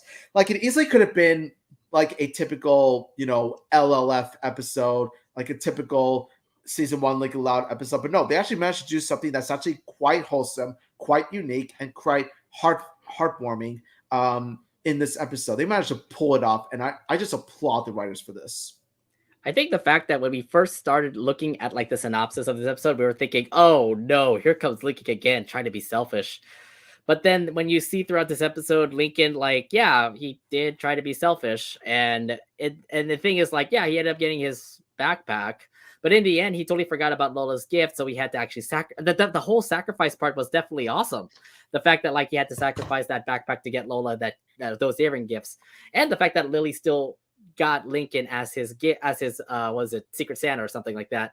So Lily still ended up having a gift for Lincoln, and it's just beautiful, actually, the fact that she ended up drawing something for him, which is pretty awesome. Oh, and the other thing too, continuity in this epispisode as well. Did we have a lot of references to, say, for example, the sweet spot? Yeah, yes. The sweet spot. Remember, he was screaming at the Manzilla. He was also going to that bed thing, which he has done before. So it's just cool to actually see that continuity also come into this episode. So yeah, I definitely one of the best ones. Yeah, like, literally like the whole layout of Lincoln's plan in his mattress. Yeah, it just screams out sweet spot. All right, one more episode I could bring up here for the Loud House before we move on to the Casagrandes favorite moments. Both me and Omid would agree this could probably face off with Camp. They might also win. But do you remember that Lisa and Lily episode where Lily had that nightmare. Yes. And Thank you. Lisa had to come in. She had to sacrifice herself to make sure Lily doesn't have bad dreams. And it turned out Lily turned out to become the hero for Lisa. I thought that episode definitely took the cake. It was my definitely is one of my favorite episodes of 2021. I'm talking about Dream of Lily Dream. Yes. Also known as the Loud House's take on Inception.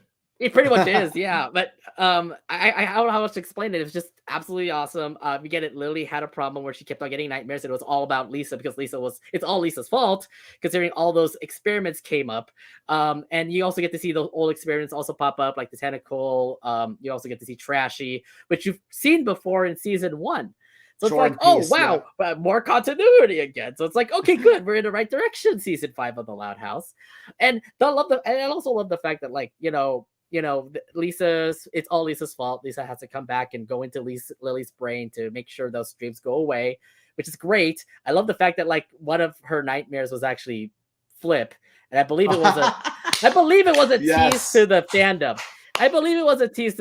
It's like, okay, the fandom was pretty much like, yeah, we all hate Flip. Okay, beautiful. Fine. We'll make Flip. We'll make Flip the enemy so that you all can see, like, what you can all pretty much, like, the fans can finally, like, get a taste of, like, seeing Flip be defeated. So it's like, I thought that was awesome. And the ending was absolutely, like, wholesome. The fact that, like, yeah, Lily saved Lisa kissed her on the cheek, which I thought was beautiful. And then when they woke up, they end up, like, in this scene where they talk together and say, like, I had a great dream. It's just cute. Lily being adorable, and then Lisa also being, like, a great sister. I think this was just awesome. This is just a beautiful episode. Oh my God. Your thoughts on this episode, Ovid? Oh my God. Honestly, I adore this episode. I really love it. Like, honestly, like, while Camped is my favorite season 5 episode of The Loud House, let me tell you, this definitely comes as a close second to me. It is just one of my favorite 2021 Loud House episodes, one of my favorite season 5 Loud House episodes, and definitely one of my favorite Loud House episodes, like, ever. It is just that amazing. Like, it is just that wholesome.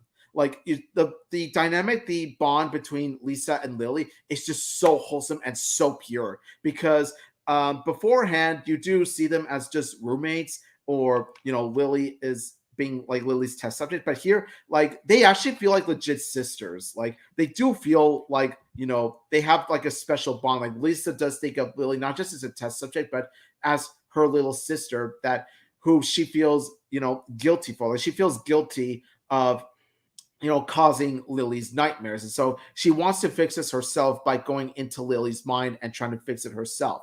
And let me tell you, like, everything about this just works. Like, the heart of the episode, it's just all around glowing, just so pure. And also the color scheme, the animation, it's just so creative. And the overall action in this episode is just so engaging, especially the fact that, oh my God, whoever came up with the nightmare, flipping a nightmare, whoever came up with that idea, give that man or woman a raise right now. It's just that amazing. And also you got Lily going all Cloud Strife on, the nightmare. Like, Lily went all Cloud. And then I forgot who was the artist that actually did that, but props out to you. You definitely have a good taste in video games. Definitely. So overall, for all these reasons and more, yeah, Dream of Lily Dream is one of my absolute favorite Loud House episodes, like, ever. It is just so stellar. And honestly, it's one of those episodes I could definitely watch again. Like I said, this could probably be like the finals here, where you get to see, like, Dream of Lily Dream versus Camped being, like, who's gonna win this one to be the best Loud House episode of 2021. Can't wait for that tournament. Can't wait for that tournament next month. It's gonna be fun. Yeah, me too. I mean, like, if I had to come between the two, I would still pick Camped. But like I said, both Camped and Dream of Lily Dream, they're my top 2 season 5 and my top 2 2021 Loud House episodes.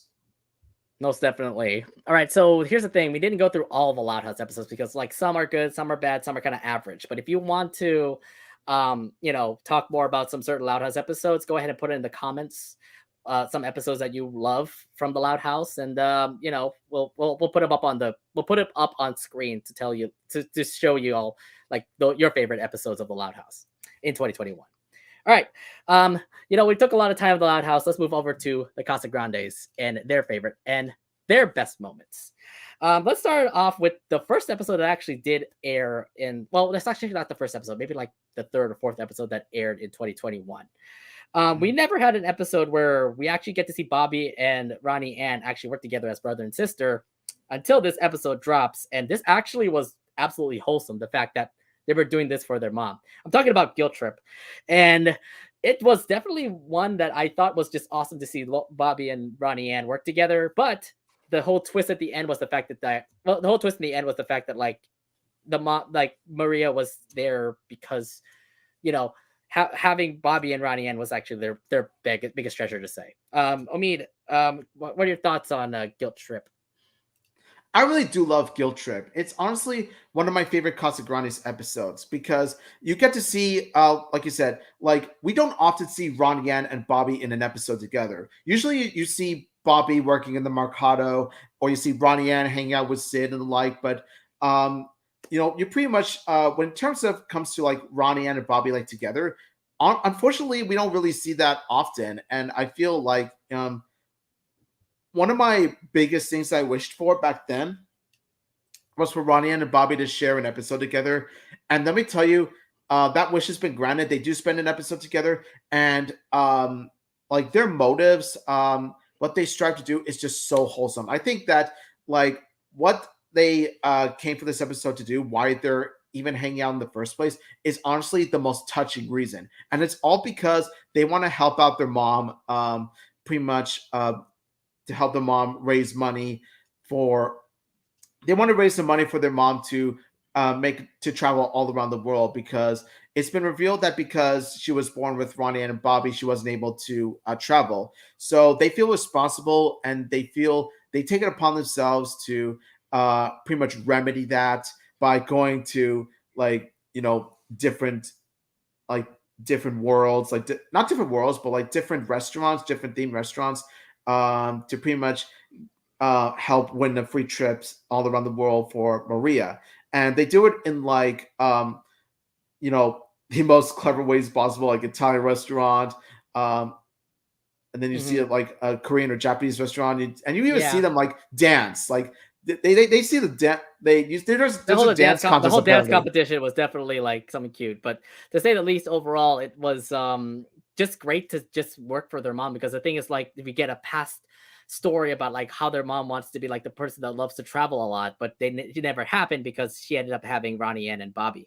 So it's like and obviously they have to work together to make sure their mom is satisfied. So it's like I felt like it just felt great. Like they felt like they were a burden that their mom never got the chance to travel around, and just everything in this episode just felt so wholesome. It just was awesome. So definitely one of my favorite episodes, Guilt Trip. Yeah, definitely. I really love this episode too. All right. Now I want to do another thing I also want to analyze too.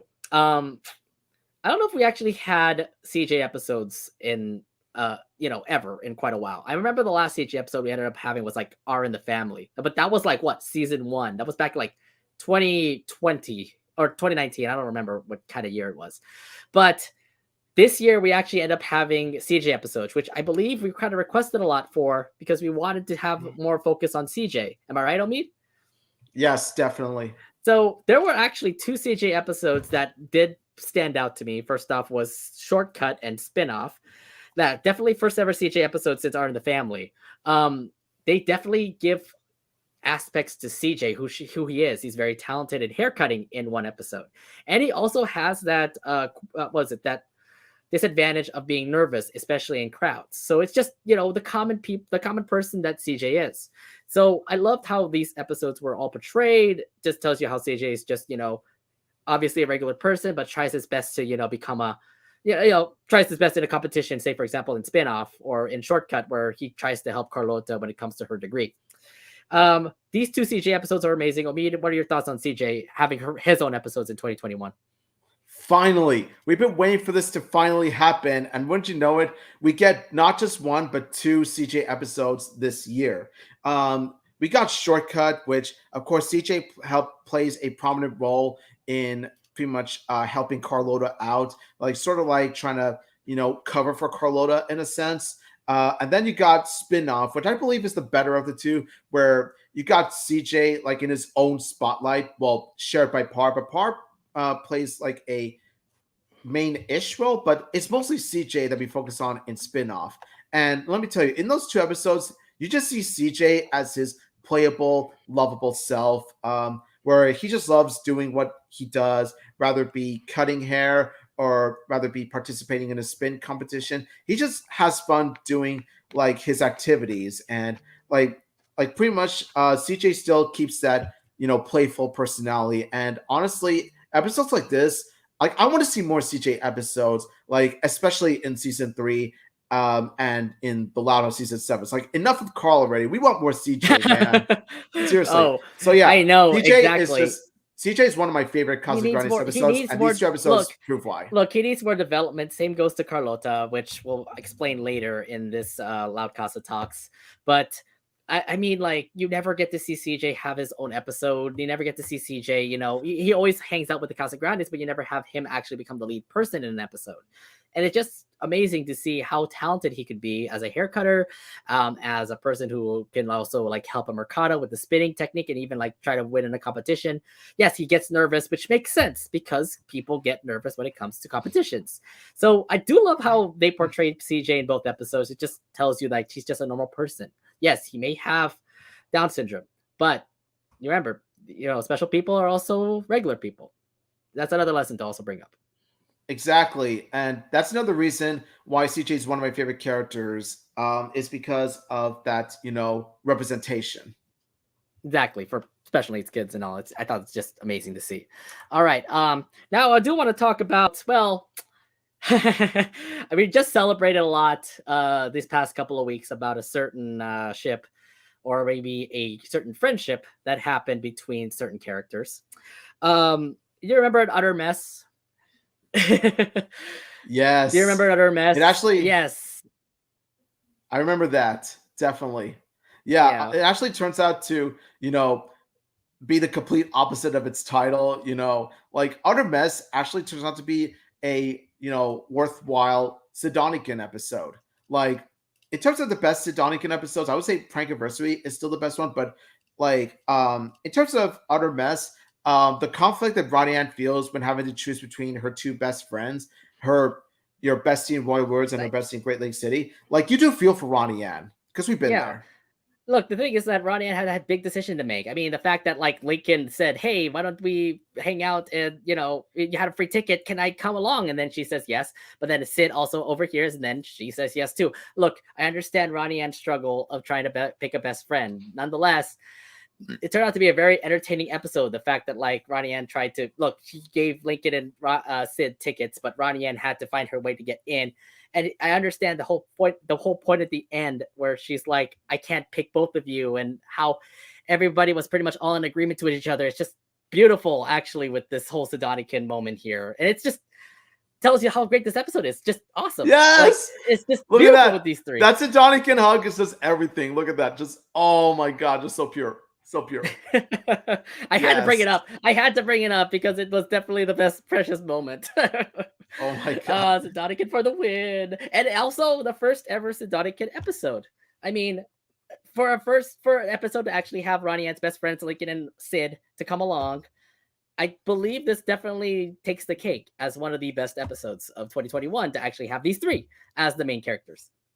Yes, definitely. I agree, man. Like honestly, between this and Prankiversary, I'm just like, pleading. I'm pretty much screeching for more Sidonican episodes. Let's have that. I really hope so. Hopefully Lincoln joins more in, Royal Woods or this episode is not an utter mess. Despite what people might think, despite what people might say in the title, don't let the title fool you. This episode really is good.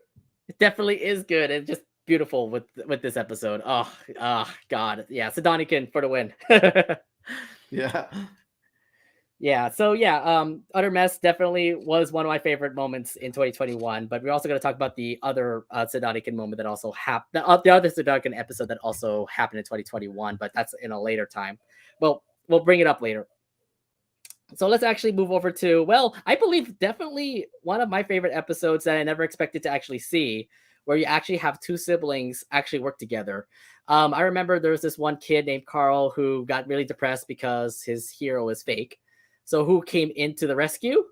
None other than Bobby to actually come in and become El Falcon. I'm talking about Dynamic Do-Over. Yes. And that, no Yes. doubt, was definitely an amazing episode. Omid, you love this episode. Can you explain more your thoughts on Dynamic Do-Over?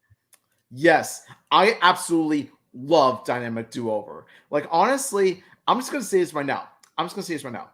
This is my favorite Casagrande episode of 2021.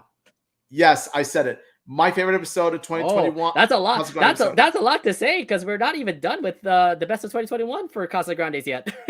Yes, this is what I consider to be Casagrande's best episodes of that year. Like, honestly, it's also my favorite Casagrande episode of season 2. And the reasons why I say that is because it's honestly much similar to Camp. It's the best of both worlds, where you got the superhero actiony aspect, where you got Bobby as El Falcone, dressing like pretty much trying to put on action scenes. Like you got Bobby and the rest of his family trying to bring back hope, trying to bring back Carl's belief in El Falcone by having them dress as El Falcone and El Falcone's enemies. Like you got like Carlota as La Cobra, but then you got also other characters like Hector. Like I knew that Hector would be a good Commissioner Gordo, Commissioner Gordo, like Easter egg to Batman. And so you see them try like the superhero action aspect, like the colors and the visuals and just overall how the animation turns the action scenes, they really do work. They really do help make the episode very colorful and actually like much like how you're watching a superhero cartoon or movie. It's just like as a superhero media consumer myself, it is just a sight to behold. And also it also ties into the family aspect, which I think is done really well here because you do see Bobby seeing Carl getting crushed that El Falcone turns out to be fake. You see Bobby really trying to help Carl bring back his belief in El Falcone because when you're a little kid, you need a hero to look up to, and Bobby really wants that for Carl. Like he doesn't want Carl to go through this depression stage. And so he and his family work together to pretty much make Carl happy, make Carl believe again. And so it's not just a lesson for, it's also a good lesson for even like the El Falcone actor himself to learn as well, that he dresses as El Falcone for a reason, and it's to give kids hope. And so all around, as a superhero action episode and as a family episode, it just all around, when you combine together, it just makes for what I consider to be one of my absolute favorite Casagrande episodes as a whole, and one of my favorite Loud Casa episodes ever. I just believe that this was definitely a big it's like a Big Brother episode where you get to see or Bobby like big cousin, little cousin. Big cousin, little cousin. Nonetheless, it just feels like Bobby was just absolutely being supportive to Carl, who was just absolutely depressed. That I understand this aspect before, where you get to see like a kid who is heartbroken, the fact that his hair was not real. We can look back at that Harold episode. Eugene goes bad, yeah. So it's just amazing just to see like how Bobby, out of all the people, the Bobby to actually like do this stunt where he just continues to become the hero and have his family also work together, to actually make sure Carl believes in heroes again. And I love the ending too, where like Bobby even has to like take on a villain or take on a evil person or something like that. I thought it was just amazing.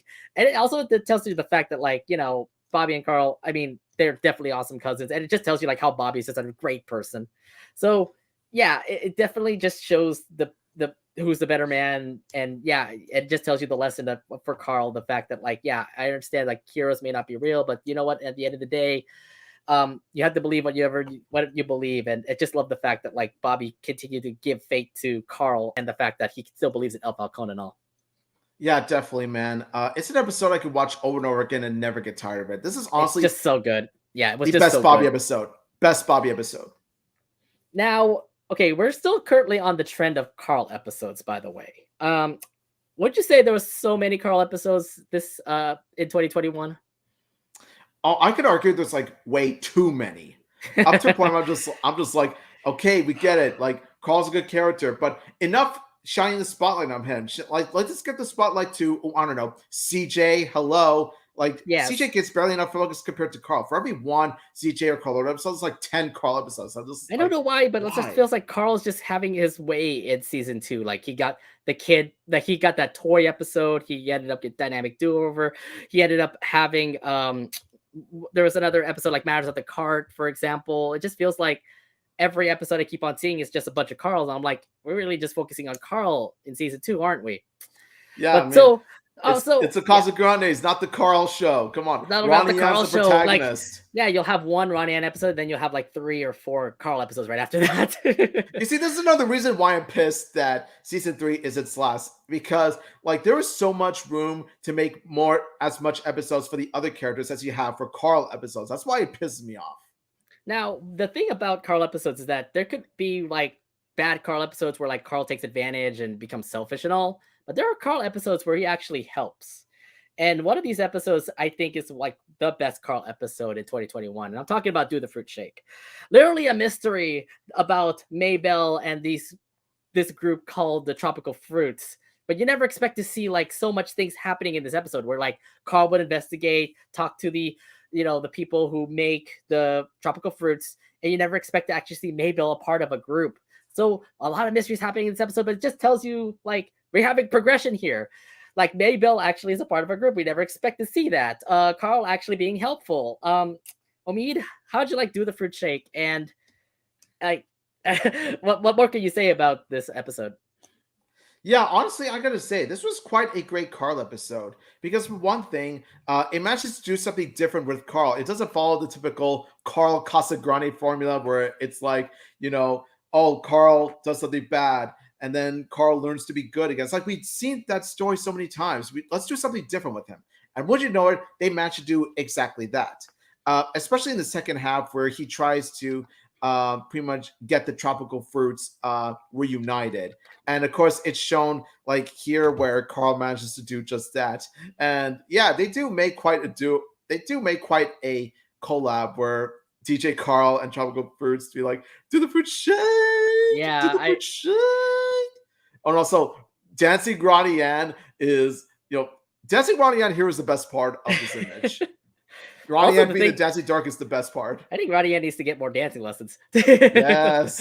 But besides that, I mean, we also did have a music video for Do the Fruit Shake, and I think that's definitely one of my favorite music videos to see. Like, you get to see the tropical fruits in their young age, singing the song and having DJ Carl as the remix. And by the way, shout outs to Alex, but she could definitely rap. How the heck can you actually have that voice of Carl and try to transition it into like a rapper Carl, which I thought was amazing. Yeah, she could really pull it off. Yeah, and no doubt about it, this is definitely one of my favorite Carl episodes. I mean, you could probably talk more about like other Carl episodes that also aired in 2021, but definitely one of my favorite Carl episodes is this one. Would you agree too, Omid, or do you say otherwise? Yeah. No, I think this is good. So let's move on to the second Sidonican episode. This was, I didn't expect to actually have, I thought we only had to have one with Utter Mess, but we actually did have 2 with Prankiversary. That one, I would say not as great as Utter Mess, but this just tells you like, I'm sorry, I have to disagree. Really? You don't like you like Prankiversary more than Utter Mess? Yes, why? I do. I actually really do. Interesting. Why? You gotta tell me that now. Yes, I hate to spoil the surprise, but I'm sorry. I like Utter Mess, but Prankiversary blows it out of the water.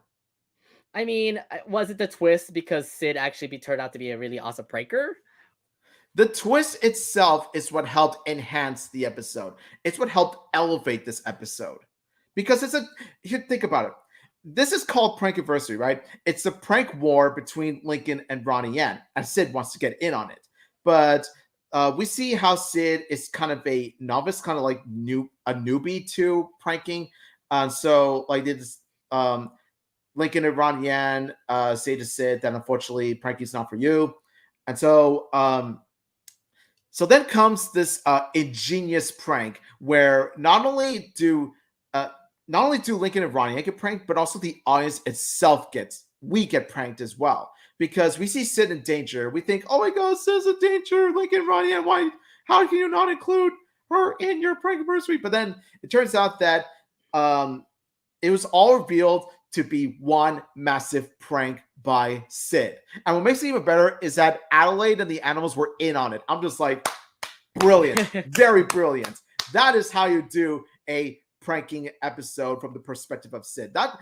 This is like Sid Donican at its most ingenious writing. I just felt like this was just, I thought it was just to be more of a competition between Ronnie and Lincoln. And the other thing too is that, oh wow, Lincoln had to go all the way from Royal Woods to Great Lake City to do this prank anniversary. So what's the next prank anniversary? In Royal Woods? That means Sid and Ronnie Ann will probably be there at Royal Woods for the next prank anniversary. Probably. Besides that, I think this was just absolutely cute. I thought it was just going to be a competition between Ronnie Ann and Lincoln, but you also get to see like how standoffish it gets, because it's like, yeah, why don't you come over, Lincoln, and set off my prank? Why don't you come over here, Ronnie Ann, and set off my prank and all that jazz? Until Adelaide comes in and says like, Sid's in trouble, and then Sid pulls off the greatest prank. Yes, I believe we now get to see like Sid being an awesome pranker. That's why she ended up winning the crown in prank anniversary. So it just tells you like, it's a good Sid Donican moment, and it also tells you like Sid Donican will probably happen again whenever the next prank anniversary will happen. So I have to say, like, really good episode, but I would say Utter Mess definitely was the better episode. Me and Obi can disagree on this. Yeah, agree to disagree. But I still say this was still a good moment. I mean, this kind of tells you like we're having the same formula where Ronnie and Lincoln and Sid are going to become like the next OT3, like the next possible like friendship that is going to happen in both Loud House and Casagrandes. So if anything happens next for Sid Donican, it will probably be hopefully in the Loud House. But if it happens over at the Casagrandes, I'm also in for it as well. Yeah, like honestly, Disney Channel has Sash Shanarsi, Nickelodeon has Sid Donican. Yes, definitely. Wonder who Cartoon Network's OT3. Oh god, we don't know. We don't know because Cartoon Network is a mess too. I mean, the closest thing that Cartoon Network has to an OT3 are the Ed Boys, but that was an old cartoon. That was a long time ago, Mead. Don't get me back into like, don't give me hope that like the Ed Boys are actually going to come back with a new series. No, I'd rather not. Oh, really? I don't know. Because we all know how it turns out with Cartoon Network and their reboots. Okay, I'm just saying. Okay, good to know. Now I do want to bring up one of the specials that came out for the Casagrandes. This definitely kind of like, well, how do I say this? This kind of mind boggled me because when I saw this episode, when I saw like how the premise looks like, it feels like this is a Chang special. And I'm like, oh, wow. And then when you watch the episode, you get to see this actually is a Chang's episode, but mostly about Sid. So we actually get to see our first ever Sid focused episode. And it's not just an episode, it's a special. I'm talking about Doom Emergency. And this one is definitely an amazing episode just to talk about Sid, how awesome she was in this episode. Yeah, she may have struggled with the Changs trying to help rescue the zoo, but in the end, it was all about her to actually help rescue the animals and actually help rescue the zoo and everything. So, you came up with a problem. Sid tries her best to fix the problem, and in the end, she still ended up fixing the problem. And also the side story about Adelaide and those monkeys. What are your thoughts on Zoo Emergency? Like, I'm gonna be honest, I really love Zoo Emergency. I think, like, honestly, Zoo Emergency is my favorite Casagrande special. It's my favorite Casagrande half-hour special. And the reason why is because it's the episode that we've been waiting for. We've been waiting for a Sid episode for so long where it just focuses on her. Because we do want to see her as her own character, not just Ronnie Ann's sidekick.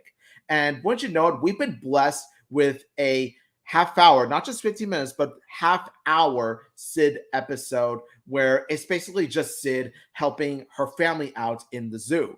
And pretty much she tries to do it here in her own Sid Chang-like way, which, while done with good intentions, can go off a bit crazy sometimes.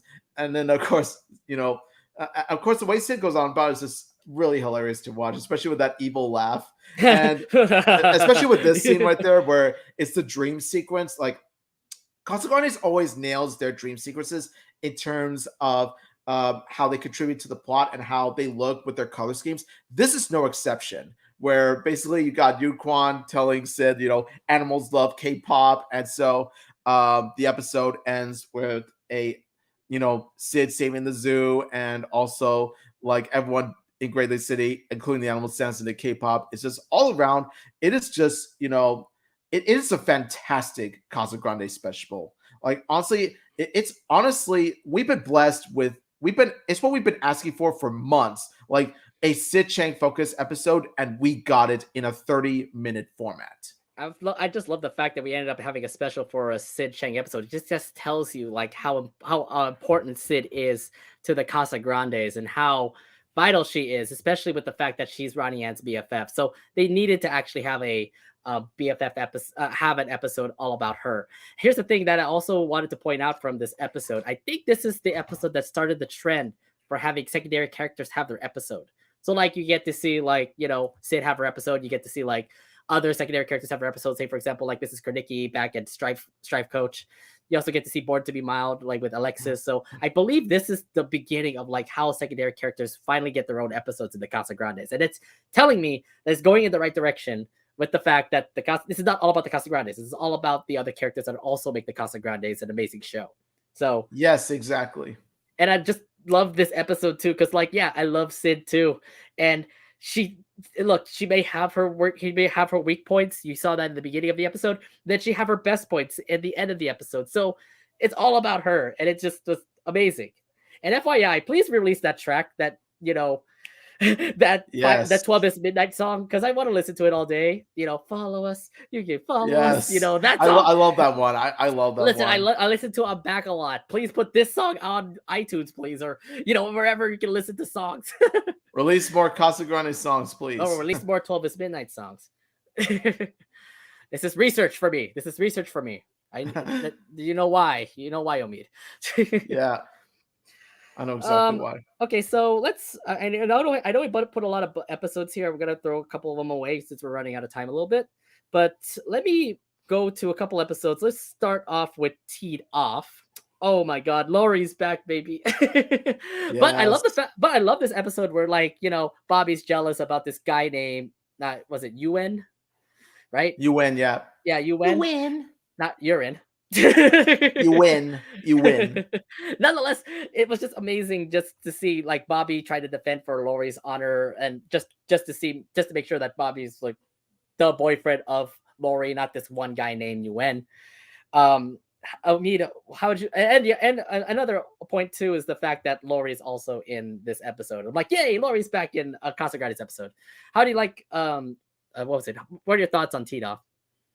I really love Teed Off. Like, it's definitely one of the best episodes that, gives more depth and development to Laurie and Bobby's relationship, because it touches upon Bobby's jealous side. And we rarely see Bobby show that side of Bobby, the dark side of Bobby, because we often see Bobby as the bubbly, nice one. But no, not when it comes to, someone threatening Laurie and Bobby's relationship. In terms of that, like Bobby goes all jelly. Like Bobby tries his best to protect his relationship with Laurie, and we do understand why Bobby goes on the way he did, because let's be honest, in terms of relationships, like Bobby's relationship with Laurie is what he prioritizes the most. Bobby goes out of his way to pretty much be the best boyfriend to Laurie. And so he doesn't want he doesn't want the loving relationship to be threatened by another guy. So with the help of Carl and Sergio, he tries to sabotage Ewan, and also even tries to cheat on golf so that he could spend more time with Laurie in golfing, and so that Laurie wouldn't leave Bobby for Ewan. But then it turns out that in the end, Laurie tells Bobby that that she wouldn't leave Bobby for anyone, even Ewan. And so they reconcile and all that. They make so they have the kissing moment, and then and so Bobby learns that not to let the jealousy get the best of him, and so all's well and all's well. Honestly, like I said, it's such a good episode because we finally see Laurie, and we finally see Laurie in her Fairway University in Casagrandes. We see it in the Loud House, but the fact that we see it in the Casagrandes as well is really good too. I just feel like this was definitely an episode where I was like, oh, this is more of a test of a relationship between Bobby and Laurie. And of course, Laurie still loves Bobby, and Bobby in the end, is just kind of overjealous. The fact that, like, say for example, a guy named Wen, uh, Nguyen. I gotta get that name. I'm gonna get that name wrong a lot in this episode. um, but it just tells you like how awesome this relationship has been with Laurie and Bobby. Yeah, it could be a little bit testy sometimes. Yeah, since they live so far away. But nonetheless, this is the couple of the series, like for the Casagrandes and the Loud House. It just makes those two bridge together, and just awesome just to see these two, like, you know, even with a test to their relationship, it's just awesome to see these two together. Yeah, awesome. Like, and then, by the way, that feeling when the Casagrandes manages to make a much better Fairway University episode than the Loud House did. Because that's don't talk about it. Like Casagrandes have managed to do like much more justice. Casagrandes managed to do much more justice to Laurie and Fairway University than the Loud House did with Ghosted. The Louds need to redeem themselves after what they did with Ghosted. Okay, we get it. Let's hope we get another Fairway University episode where like Laurie doesn't get scooped by ghosts or something like that. We get it. It's a bad episode.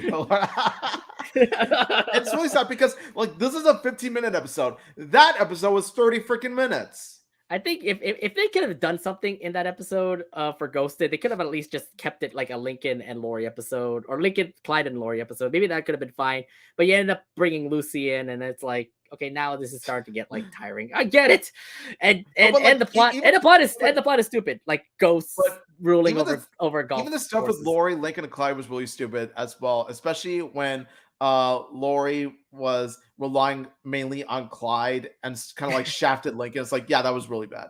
I mean, to say the least, what was it? Ghost. I mean, this was definitely a better episode compared to Ghosted. Yes, and it just tells you like maybe Laurie should have episodes with Bobby. Definitely. Yes, so that we can actually make it a little bit better. Hopefully, my plan for actually having a Laurie College series happens. Nickelodeon or Paramount Plus, please listen. So let's actually move over to the second special that also aired in 2021 for the Casagrandes. This definitely showed a lot for Carlota because we were complaining a whole lot about Carlota's character development in the show, but this definitely pretty much puts the topping on the cake of like who Carlota is, and the fact that like we've been questioning who Carlota is. Why is Carlota like this or that? But now we get to understand more about her in this special Operation Popstar, which I believe to me is my favorite special in 2021. I mean, you got 12 Midnight, you got Alicia, you got Carlota being the best character ever in this episode. And we've, like I said, we've been questioning who the hell is Carlota, what is she doing, why she's the fashionista, why is she all this and that. But you get to see her in full life, like, defending like being selfish for one thing, just to make sure Alicia is still a pop star. But at the same time, you're also catering to her the fact that she's been stressed out in music. And the fact that she also defends, like when that one assistant came over just to help just to say, Alicia, get back to work. And Carlota pretty much defending Alicia. I thought that was just awesome. It just tells you like how Carlota is, and it just tells amazing like how she was in this episode. So yeah. I would say for Operation Popstar, this definitely was a Carlota, definitely amazing for Carlota. But you could probably say for the B story where Ronnie Ann and Sid talk about 12 Midnight, let's scratch that off the surface. But I still say this is one of my favorite specials, like one of my best specials from the Casagrandes. I mean, your thoughts on Operation Popstar? If I had to describe Operation Popstar as a whole, it would be this: on the one hand, gold; on the other hand, painful, agonizing failure. And you pretty much know which stories I'm talking about. Of course, the stuff with Carlota and Alyssa, oh my god, it is just pure gold writing. Like, oh my god, it is just honestly, if this Operation Popstar, if it went by just Carlota and Alyssa's story arc alone, that could have been my favorite Casagrande special. Because I adored the stuff with Carlota and Alyssa, because we've been begging for an actually, good, legitimately great Carlota episode that helps flesh out a character, develop her character, especially as an entourage slash makeup artist. And then it actually helps to make a famous pop star like Alyssa sympathetic, where it's been revealed that Alyssa isn't exactly a fan of her pop star career, like being busy with pop star stuff all the time, because it takes her away from like enjoying the little things in life, and we see that especially when she spends time with Carlotta and the Casagrandes family. But then we see Carlotta mostly trying to use her to become famous, like an entourage somewhat. But then as the bond grows, Carlotta really starts to see Alyssa as not just a celebrity, but more like a friend. Like they share a genuine friendship, and it's just so wholesome. And so you see Carlotta standing up for her friend against her assistant, telling him enough is enough. And honestly, like I said, like everything about them is just really great. I want to see those two characters have their screen time together in the future. Now, in terms of the B plot Ronnie and Sid episode, yeah, about that. I said scratch that off the surface. Scratch that off the surface. No, because honestly, it looked promising. Like the first 5 minutes, I really did enjoy Ronnie and Sid fangasming over 12 midnight. That part was good. But then it kind of falls down when we get to the part where Yoon Kwan has amnesia. Yeah. Let's scratch the surface now. But here's the thing I like about those two, especially with Sid. Oh my god, I didn't know how obsessed she could be with Yoon Kwan.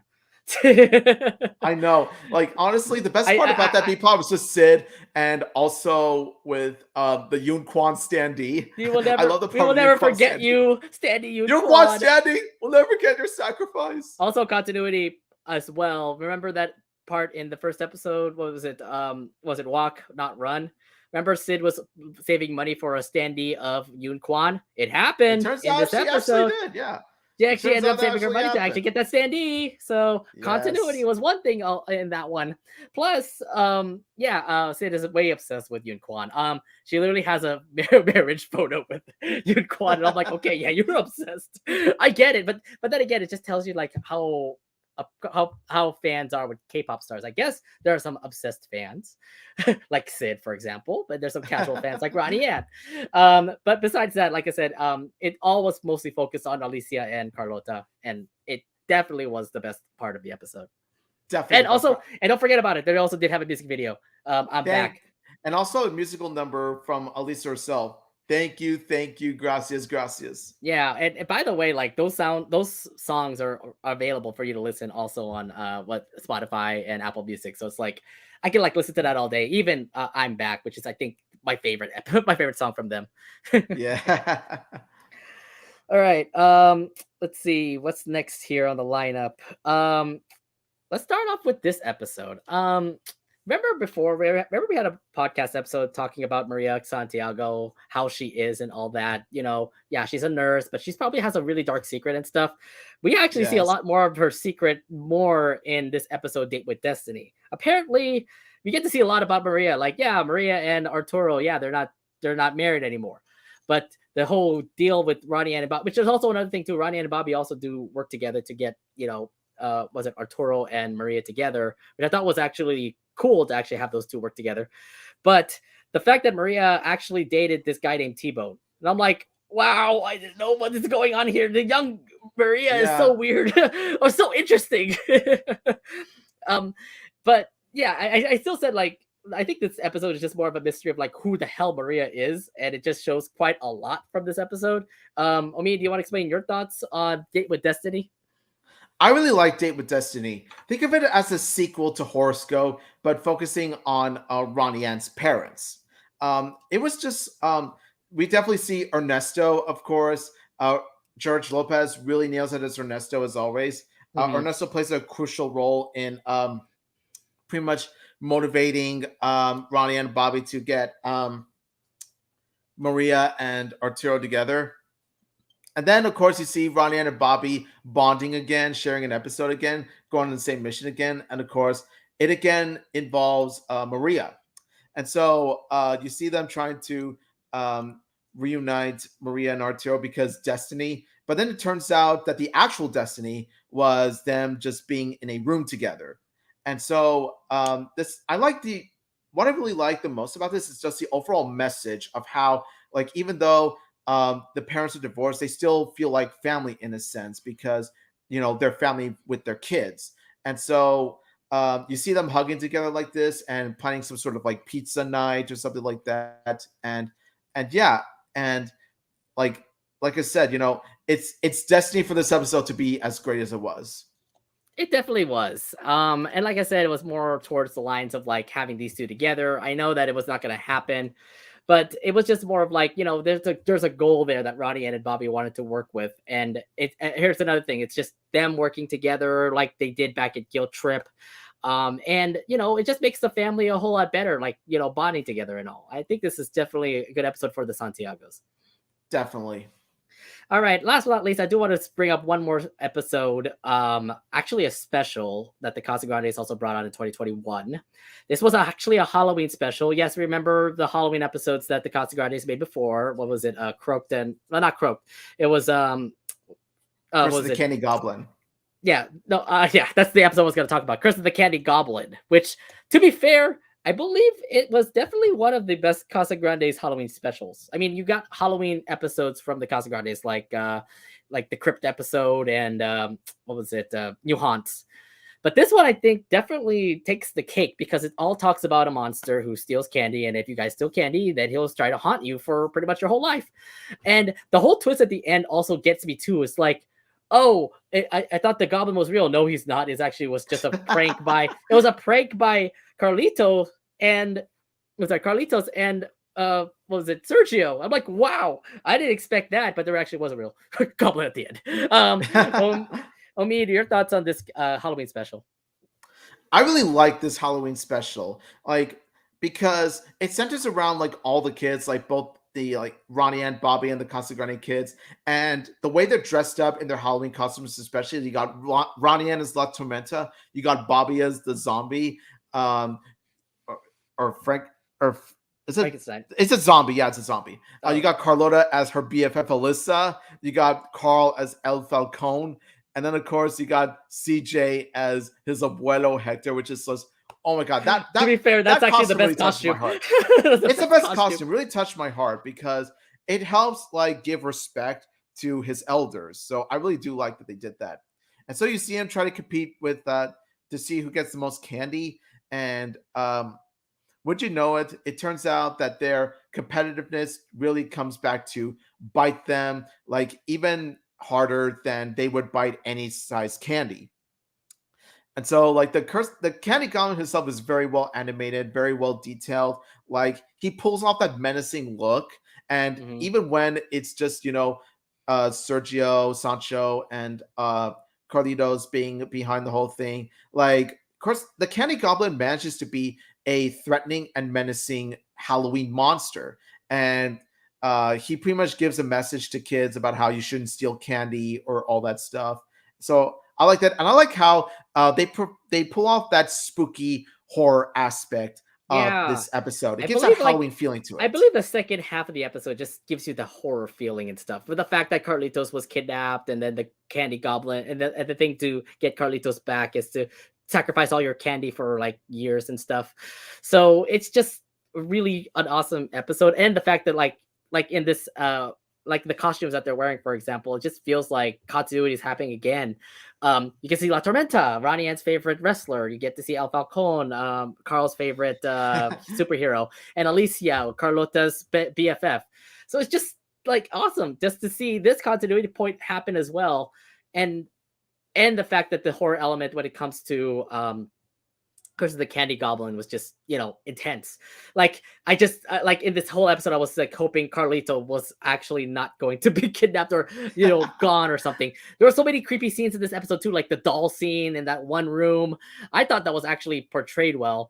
And then you may also talk about the B story that also happened here where they were all stuck. You could scratch that off the surface, too. But that definitely, no doubt about it. Like, if you could talk about like how Halloween episodes for Loud House and Casagrandes are, if they could go as great as this, for example, then I'm in for it. I mean, you saw Tricked in the Loud House. Then you also see Curse of the Candy Goblin here. So it's like, you got the two best kind of like Halloween specials here for both Definitely. shows, respectively. Yeah, But absolutely. yeah, I got nothing much to say. That's our favorite Casagrandes moments. I think Omid, you have a couple more that you also want to bring up as well. Let me see here. Oh, I don't know if, oh, here we go. One of them was actually Meal Ticket. Omid, can you explain why you like Meal Ticket?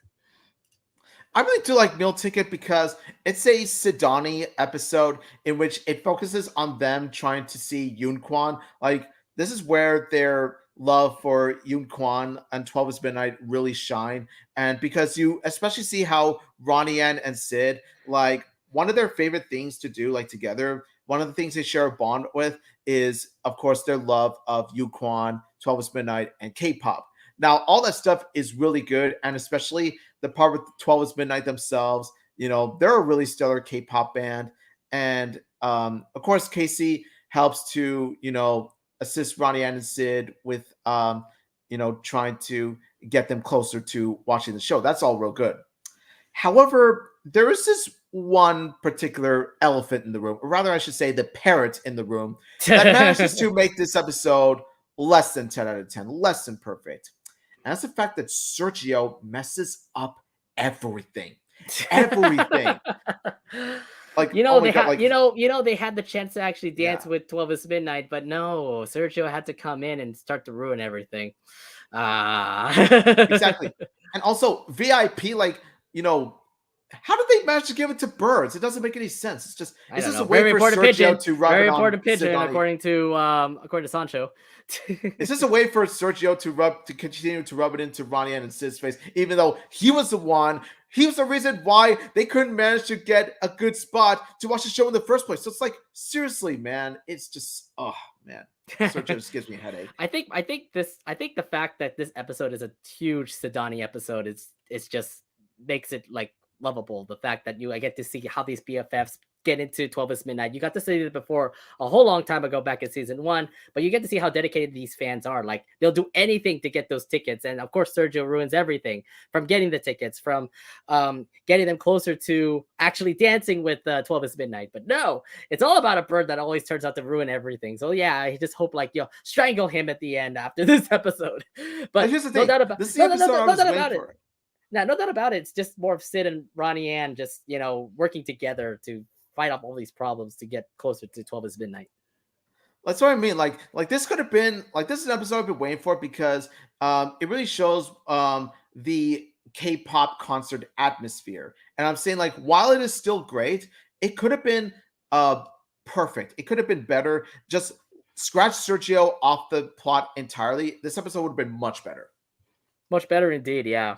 You also did have another episode that you want to also talk about called Babysitter. This is the episode where Bobby and Carlota were fighting for babysitting rights. I mean, why did you like Babysitter? I love Babysitter because it's one of the most hilarious episodes I've ever seen, where you got Bobby and Carlota having their own reasons as to why they want to go to Par's party, where you got, like, Bobby trying to be there for Par, who is his BFF, and you got Carlota, who wants to be in the party for, like, social media likes and all that stuff, trying to compete with who is essentially Carlota's own Carol Pinguy, like Cindy Tran. and so you see them, like, go back and forth, trying to pretty much get the other to babysit while one goes to the party. And they do it in such competitive ways, like the most epic game of rock, paper, scissors ever put in animation. You got the game of heads and tails, where even the coin doesn't want to choose sides. Even the coin is just like, hey, leave me out of this, like, and all that stuff. And then you got, like, you got pretty much, oh my god, Lo-Fi Ronnie Ann. I gotta talk about this. Lo-Fi Ronnie Ann. I think everyone is the fact that there's actually, like, she obviously was dressing up like that girl, Lo-Fi girl, and she's definitely doing something in her room, writing stuff. I hope it was to Lincoln. It was actually like, oh, it's a meme. Okay, fine, we'll let Laurie Ann be a meme in this episode. Yeah, it's the best way to write Ronnie Ann into an episode without actually writing her into an episode, if you know what I mean. Yeah, that was actually clever to actually have that. Nonetheless, I mean, this episode was absolutely funny. But first off, you never get to see Bobby and Carlota fight. Also, the other thing too is that these voice actors are also a married couple. So you can tell So they're like bickering like a married couple right there. they kind of are like a married couple right there. But yeah, I get to see like Bobby cute as a cat, like she's trying to be like a good best friend to Par, and of course Carlota's trying to be there for the biggest party ever just because of the social media likes, because she's an influencer. And I understand the whole competing and stuff like this. It's just all out funny, amazing. I love this episode, and I think it's a really good episode. I think so too. Yeah, it's one of the funniest episodes I've ever seen. The comedy is top notch. Everything about this episode is top notch. One of my favorites for sure. All right, I also do have to bring one more episode in here because it does tell me that they're going, like I said, we're going in the right direction to having two secondary characters have their own episode. I remember like late in 2021 where we ended up having an episode where there are siblings. I didn't expect these siblings to actually have an episode, but we did. They were trying to fight off some Chinese warriors together. I don't know if I'm pretty sure you guys know what I'm talking about now. Yes. I'm talking about Unstoppable. Yes, Sid and It Adelaide, the Sid and Adelaide episode where you get to see Sid and Adelaide work together to fight off against warriors and, you know, from them destroying Great Lake City. I thought that was a weird concept. Either way, it felt really interesting. Omi, what are your thoughts on Unstoppable? Yeah, the fact that you got these warriors who somehow like they were able to bring the warriors back into the into present time, that felt a little off. But other than that, though, like I loved it as a Chang sister episode because we rarely get to see Chang sister episodes often. I mean, of course, there's Zoomergency, but that was mainly Sid doing her thing and Adelaide doing her thing as well. Whereas Unstoppable, though, it's pretty much Sid and Adelaide pretty much working together to pretty much help their dad out with these dumplings.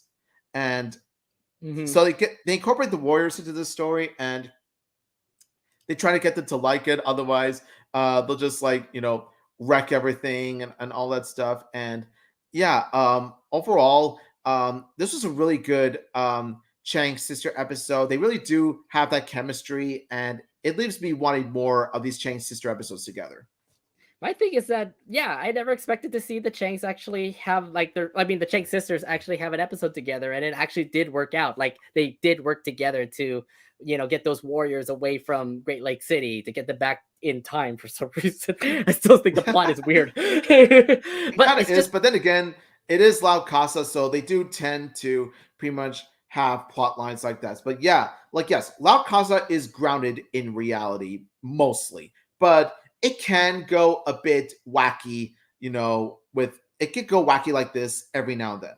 Yeah, and I love the chemistry, like I said, with these sisters because you never get to see Sid and Adelaide work together. Maybe you could see that back in Unstoppable. I mean, I'm sorry, you can see that again back in Prankiversary, but in Unstoppable, it's just pretty much them all together, and them by themselves, and it's just kind of cute to see these two work together to get these warriors away, and it's just a fun episode for those who love the Changs. I mean, especially Sid and Adelaide.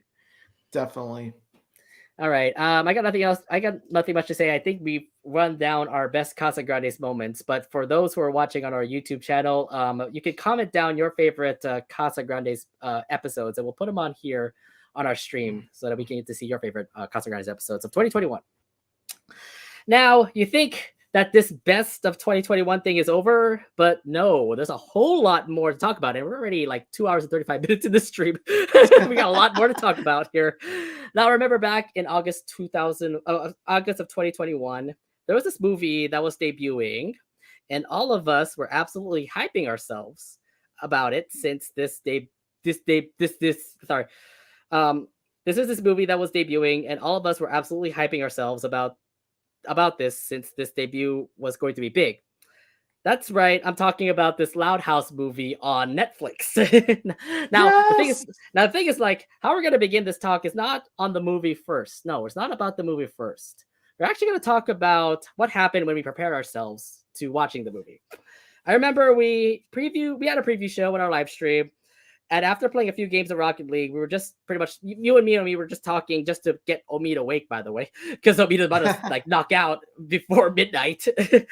We were just Thankfully, I pretty much didn't. Thankfully, I yeah. didn't. Thankfully, It you was worth didn't. staying up all night. Yeah, it was worth staying up because I was gonna say, don't you dare knock out because we want to watch this movie together. Yes. So we were pretty much talking about to each other about with the crowd because this was a live stream, so we had the crowd along with us. We pretty much talked about like our favorite Loud House moments, Casagrande moments, and all that stuff. For those who weren't there in August for that live stream, you missed out on a show because a few staff members of the Loud House and the Casagrandes actually came into our stream, and we were all surprised. Definitely were all surprised on that one. That's right. I got to list 3 names: Miguel Puga, Darren McGowan, David E. King were there as we continued our show. Omid, recall back to that show and explain your thoughts when they appeared. How starstruck were you? The fact that they actually appeared in our show. Oh, and FYI for those who didn't know about it, I'm putting up the YouTube link right now so you guys can see what happened when we were doing our live stream before the movie began. But yeah, Omid, can you explain your thoughts when you actually saw these 3 stars who helped make the Loud House movie come into play? Gosh, what a starstruck moment that was. It was just incredible. Seeing 3 LoudCasa legends all together and interacting with us, it was massive. At first, I thought they were fake because I didn't think that they would actually be on our stream talking to us nobodies about this. But hey, wouldn't you know it, they all turned out to be legitimate, and it's the actual guys behind Loud House and Casagrandes: Miguel Puga, Darren McGowan, and David King. It was just fun, interacting with them a bit, even if it was through text chat. But the fact that they saw us, our faces and on screen, and just the fact that Darren McCohen, I believe we follow each other. I follow Darren McCohen. Darren McCohen follows me. It's so awesome. I just loved it. And like I said, this was a starstruck moment for me, and I'm glad that it got together to share the Loud House movie hype with the 3 crew members. It was awesome. It was just amazing. First off, the other thing too is I never expected that to happen. Literally 11 o'clock here Pacific Standard Time, and me and Omid were just continuing to talk about our favorite Loud House and Casagrandes moments until I saw a name said Miguel Puga. I'm like, is this the real Miguel Puga?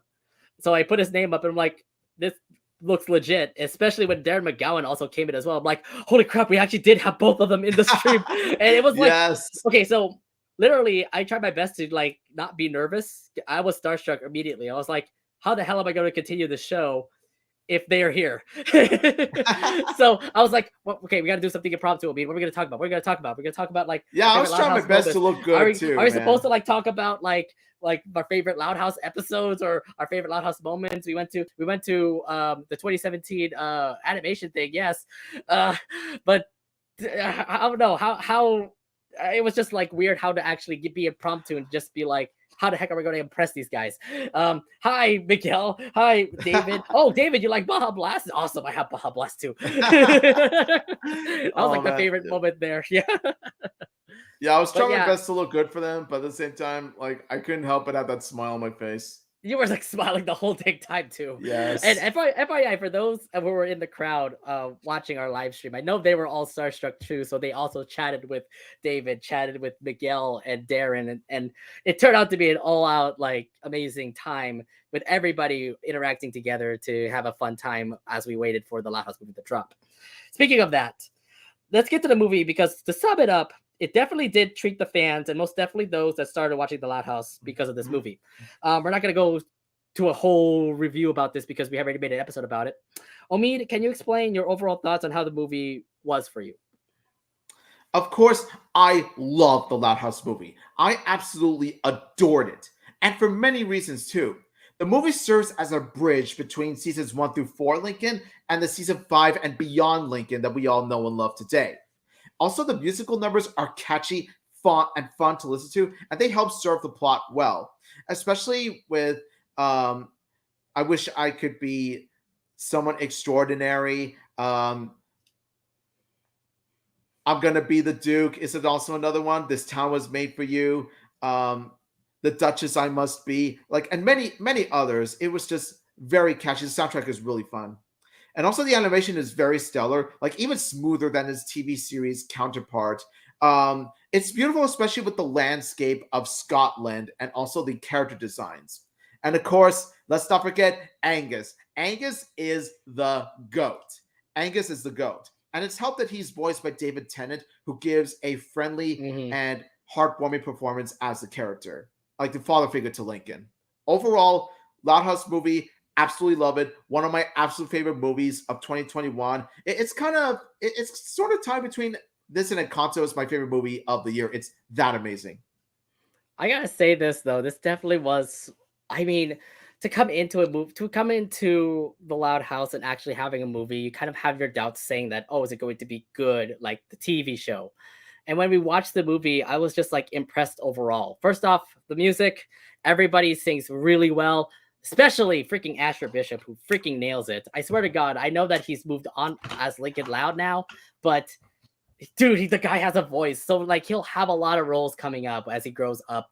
Now, not Lincoln anymore, but he nails his role as Lincoln Loud, being singing in all those musical numbers.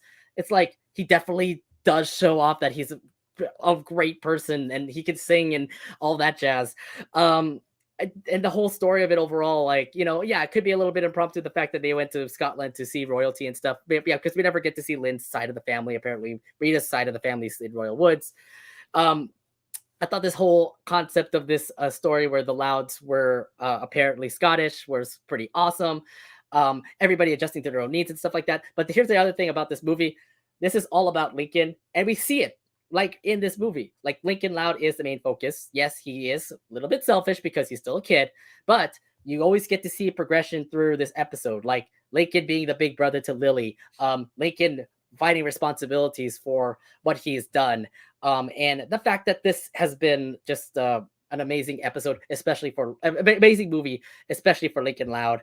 And I just feel like this definitely just takes the peak of like how how Lincoln has become just a matured person now that he's, given up the crown. Yeah, I understand that he wanted to become the Duke of Loch Loud just to be taking advantage of his sisters. But, he still grew up at the end. Nonetheless, I mean, he grew up in the end. Nonetheless, that he said that, he's still there to help his sisters out. And that's where he's thankful. That's where they thank him for. And it's just a great premise of the end of the story and everything. One other thing I also want, I mean, there's like a lot of mayhem that goes around in this, by the way, because there's a lot of like cameos that also pop up. Like, say, for example, like Ronnie Ann and Bobby. Yes, they only were there for like a minute, but I know they did. Ronnie Ann's 30 words. Like Ronnie Ann has barely any dialogue. She barely had any dialogue, and it's like I guess, but you're there, and of course Bobby was also there too, and then whatever. Another cameo I also want to bring up. Omid really would love this one, but only for just 1 second. We knew that Luna has a girlfriend. Yes, that 1 second. Look at that. This is pig cinema. This moment right there with Sam also cheering on Luna. This is peak cinema. Continuity. That tells you like the Loud House movie writers actually did their homework. Oh yes, Sam is definitely a big part to Luna. Oh yeah. Oh my God, yes. Like honestly, like best cameo ever. Even if it was just 1 second, it may be 1 second, but this to me is best cameo. Another thing I also want to bring up. I have to say this though, but what is it? Forgot her name. Morag, yes. I sorry, that's how it is. Let's restart this. Morag definitely is a great antagonist. Don't you agree? Yeah. Morag was all around really fun to watch. She did give off a menacing villain type character, and also just the fact that, like I said, her voice actress really does have fun with the role. Now, there were a few issues I had with her. Like, I felt that her motivations were a bit weak, and also they were a bit petty. But then again, I think like Morag sort of symbolizes sort of a antithesis on the Louds, because the Louds are, well, loud. And what does Morag want? The opposite of loud, which is quiet. So I overall, despite a few issues I had with her, like overall, I really did enjoy her character overall, and I do love her song especially. I mean, her song was, I think, was the number one for me. Like, I really do love, what is it, The Duchess I Will Be. It's like, oh my god, this is just her at her peak. Like, oh yeah, she wants to become the Duchess, and she sings this song, and the whole overall scenes in this is just tells you like, yeah, she definitely wants to be the Duchess, and I'm like, ooh, yes, definitely an amazing like Yeah. antagonist. I love you for this. Definitely. Yeah, so like I said, definitely an awesome antagonist. Now, one more thing I also do want to bring up here. Can we ever see these two again? I hope so. Can we have these two Yes. come back? I mean, Exactly. yeah, you have Letty, but what about Scott? Please bring Scott back. I mean, if anything in season 6 or season 7, please have a reference to where Lenny actually dated Scott, and actually they are the OTP to me. I really, look, you have Laurie and Bobby, you have Luna and Sam, you have Luann and Benny. Lenny doesn't have a boyfriend yet. Please, let's make it happen. Scott Tenny, yes. Like, if Undercover Mom were a person, I would punch a square in the face right now. Seriously, Undercover Mom, how dare you retcon this? Just how dare you? Like, seriously, how dare you, Undercover Mom, retcon this beautiful, beautiful relationship? And for what? Just for the sake of some bland mother, whatever, you know what? Like, why? Just why? This bland. This bland jerk from Undercover Mom, just why do that? Let's forget the fact that, like, you know, Letty has a crush on some random guy at Undercover Mom. I mean, maybe it's just, you know, maybe Letty forgot, but still, I mean, like, even in the post-credit scene, you see Letty and Scott being pen pals. So let it continue. Let's have that continuity. Hopefully, Loud House exactly. hopefully it's actually canon to the you know, they say that the movie is actually canon to the show. Let's just hope it actually is real. Be actually canon to the show. Scott better visit Lenny in season 6 or season 7. Otherwise, we're gonna have words, Loud House. Yes, please. We already made a Loud House movie review episode, which is already available on our podcasts providers. So if you want to listen to it, it's available. Just go ahead and look up the the big Loud House movie review, and yeah, listen to our 3-hour discussion on the Loud House movie, because it was absolutely amazing. All right, lastly, we also do want to bring up the other movie that also debuted in 2021. During our Thanksgiving break, after we were stuffed ourselves with turkey, mashed potatoes, stuffing, you know, all the fixins, Nickelodeon treated us with the premiere of the live-action movie A Loud House Christmas. Now, we explained this before about how live-action movies would tend to make the franchise look bad. Given the track records with what Nick has done to live-action films, I'm looking at you, Fairly Odd Parents. But to say the least, the movie wasn't that bad. Omid has other words, though. Omid, can you explain? Okay. Look, I'm not saying this movie is bad at all. No. It's not. See, the thing is, when you compare, like, I'm not saying the movie is bad. Okay, the movie is good for what it is for a live action adaptation. Like, when you compare it to other live action adaptations I've seen beforehand, let me tell you, this is Oscar gold. Now, but I'm just going to be honest here. When you compare it to its animated movie counterpart, come on, we all know who the winner is, okay? We all know quite well who the winner of the two is. Now, when you look at it as a whole, while it is good, there are some glaring issues that keep it from being as great as it could have been. Like, I don't know. Let's say, the editing being unfinished at times. Okay, that's number one. Number two, the plot being as season 1 formulaic and dry. That's another thing. Here's another one. Let's not forget the elephant in the room, where you got this live action counterpart of Lincoln Loud being such a self-centered, whiny little brat for 60 minutes straight. But other than that, there are some good aspects about it too. And I promise you, we're going to touch upon that right now. You already pretty much explained your hate towards this movie. My thing is that, yes, not this movie, just this movie's version of Lincoln. The live action counterpart of Lincoln. Yes, Lincoln Loud here is pretty much season 1 Lincoln Loud. He was a brat. He wanted to make sure everything is all working properly. And of course, when it all works for him, it all turned out bad for him, because the whole family pretty much, you know, was all depressed. The fact that they couldn't go to Miami, for example, they couldn't the one thing that I actually hated was the fact that Luna and Sam broke up because of Lincoln. So that one was terrible. I'm like, whoa, that whoa, was whoa, the whoa, last whoa, straw. whoa, whoa, that whoa. was the last straw for me. Okay, that was the straw that put the camel's back. When that happened, I was just like, okay, you are not the Lincoln Loud that I know and love. You are not. See, the Lincoln Loud that we know in the animated Lincoln Loud and the live action Lincoln Loud, they are not the same character. They're not even close.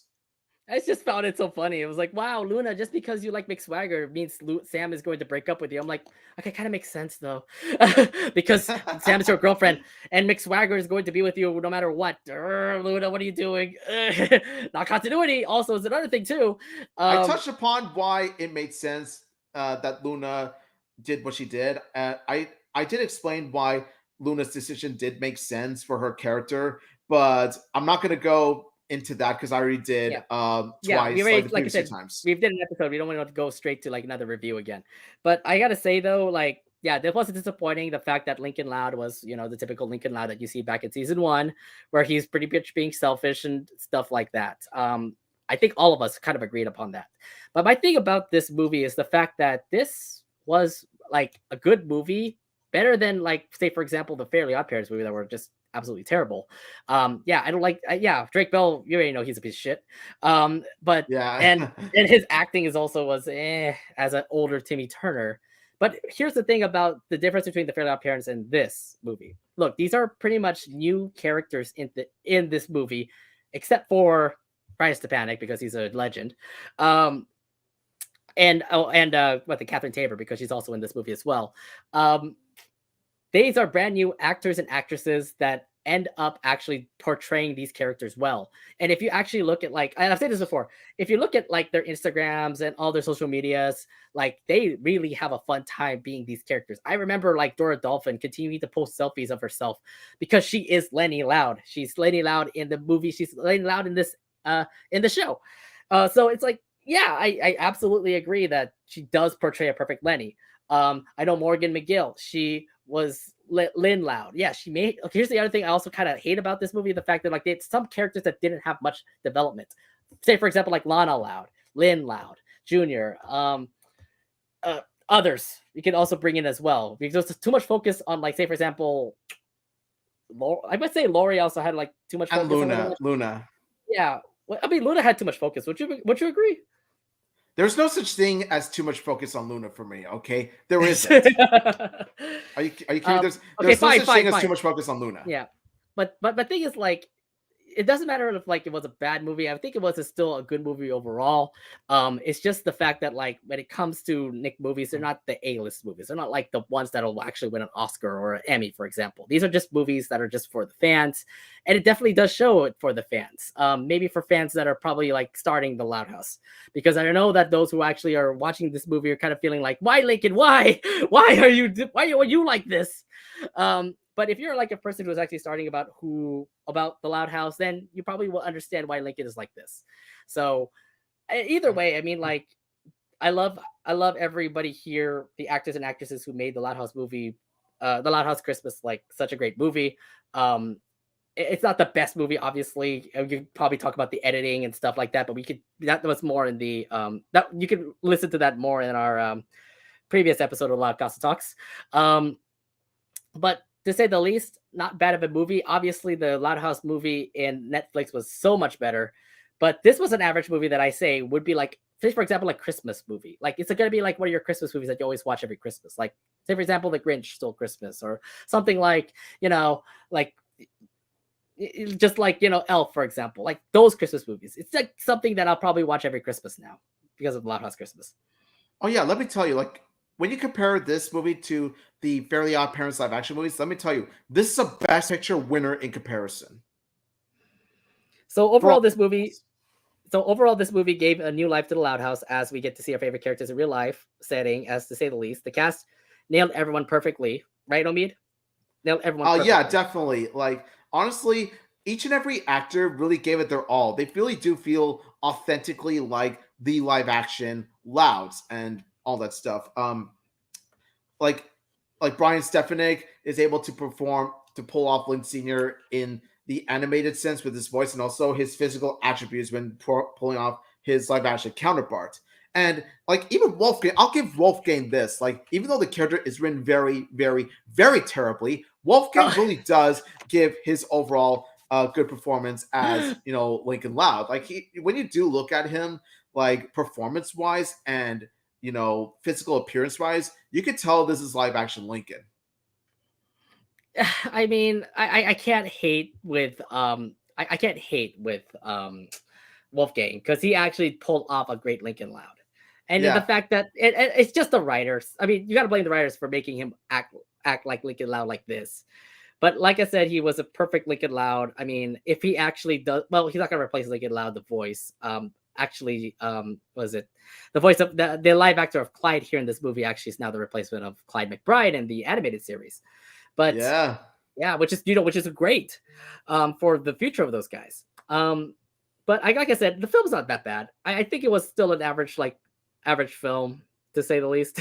What more can I say? It's just okay. The stand-up performance to me is Sophia Woodward as Luna. Not only does she pull off her acting, but she also pulls off her singing as the character as well. And she actually does a pretty good job singing. Plus, she sang that song at the end too. Merry Christmas time. Yeah, that song. Together forever. Together forever. But yeah, like I said, not bad of a movie. You can listen to our review episode of this movie on a previous episode of the LoudCasa Talks. It literally is the episode before our Best of 2021 episode. So hopefully you guys listen to that. We had a lot to talk about in that episode. Yeah. All right. Now, so I have one more question to ask Omid. Now that we're pretty much finished up with 2021, let's actually talk about 2022. What do you want to see in 2022 for the Loud House and the Casagrandes? For 2022, I want to see, of course, the more Loud House and Casagrandes crossovers, in which the Louds and the Santiagos and the Casagrandes interact and bond with each other in some way. And I want to see them do like, in individual pairs, if you know what I mean. Like have a Lenny and Carlota episode, have a Carl and Lola episode, and et cetera, et cetera, et cetera. That's another thing I want to see. I also want to see the Click and McLeod squad and the Sidani squad pretty much interacting with each other. That'd be really cool to see. And I also want to see in terms of Casagrandes, I really want to see a Chang family prequel episode. Like, where were the Changs before they moved to Great Lake City? That'd be a good episode to check out too. My thing is that I hope we get season 7 announced. Yes. Please let us have season 7 of the Loud House, because if you're going to say that the Casagrandes are going to move to the Loud House, then you got to have a season of the Casagrandes with the Loud House. My issue has been, hopefully we get to see more secondary characters have their light. I'm waiting for a Becky episode, because I understand people hate Becky because of Gossipy Girl. She's not bad anymore, okay, guys? She actually helped was it Samir with a record. So in her own Becky way. And it's like, maybe Becky's not bad of a character. Please give her some heart. I understand she was it's gonna take a while before that happens. Oh my god. Come on, Becky is not a bad character. I have hope. I have hope that she'll have an episode and it's gonna make me impressed and stuff. I will be impressed, okay? I want more Girl Jordan. I know that we've had one with Frame on You. If you're going to have season 6 come in, please have more Girl Jordan. I think we talked about way too much. We talked this way too much. Please have more Girl Jordan, and better yet, have an episode with Girl Jordan and Stella together. Please, oh my god, please. I mean, Jordella. We want a Jordella episode. Stella needs to hang out with more girls. I mean, that's my promise right there. I really want like Girl Jordan and Stella to actually have like a girls' night out or something. It would be pretty awesome to see that. More Saluna. We wanted to see Sam and Luna on a date. I also want to see Laurie like have more college episodes. Yes, the Laurie Days episodes definitely was one of my favorite episodes for Laurie. But look, we only had 2 episodes of Laurie in season 5. Please no ghosts this time. Please no ghosts. Please no more ghosts. I swear to God, like I get it. The ghost thing is I don't know how they're gonna redeem themselves after that ghost episode. Like if I wanted to see ghosts like cheating on sports games, I would watch Ghost and Molly McGee. I go to Ghost and Molly McGee, which is a good show, by the way. Watch Ghost and Molly McGee. It's a good show. I don't come for Loud House for that. I mean, oh god, I don't know what else to say. I mean, maybe more Carl and Adelaide episodes, maybe more Ronikin episodes. I swear to God, Ronnie Ann needs to come to Royal Woods one time, like Ronnie Ann sometime this visiting year. Royal Woods, yes. Have Ronnie Ann visit Lincoln and Royal Woods because, first of all, Royal Woods is Ronnie Ann's old home, and yet we see Lincoln visiting Great Lake City like much more often than we see Ronnie Ann Great Lake visiting City Royal way Woods. too much now. He's visited them for like what 3 or 4 times already. So Three or why four not? times, yeah. Yeah, exactly. So I'm like, why don't you get Ronnie Ann to actually come into the Great Lake City or something, please? Have Ronnie Ann come to Royal Woods. It's her old home. Seriously. Right. Oh, and I kind of want to see a Prankiversary Part 2, but in Royal Woods. So you get to see Sid and Ronnie Ann actually, in Royal Woods together.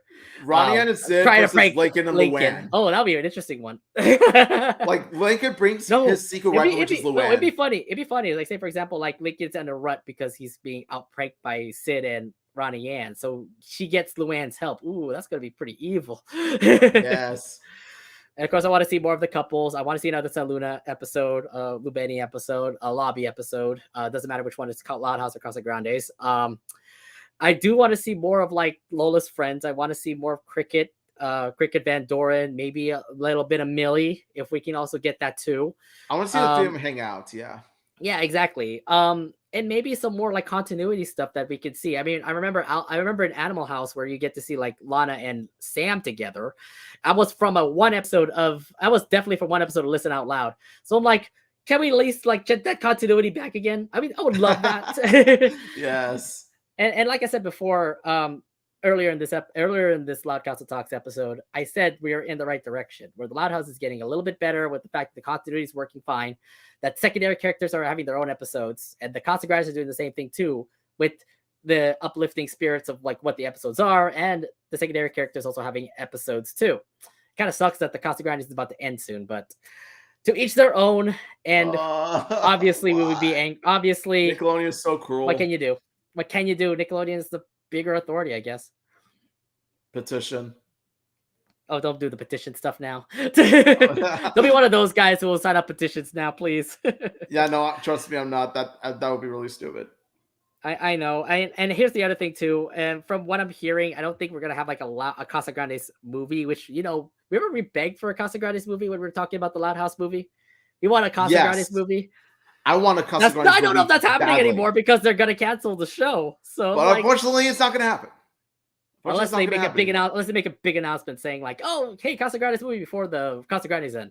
That probably will be the episode where like they move back to Royal Woods, which I hope they don't. Oh my God! No matter what, I mean, 2021 definitely was a significant year. We had a lot to talk about as what happened in this episode. so much awesome Loud House moments, so much Casagrandes moments, and the best of all, the Loud House movie and the Loud House Christmas movie definitely topped the cake of what was 2021 for the LoudCasa fans. So hopefully you guys loved it as much as we did, and hopefully 2022 becomes, looks promising for us LoudCasa fans.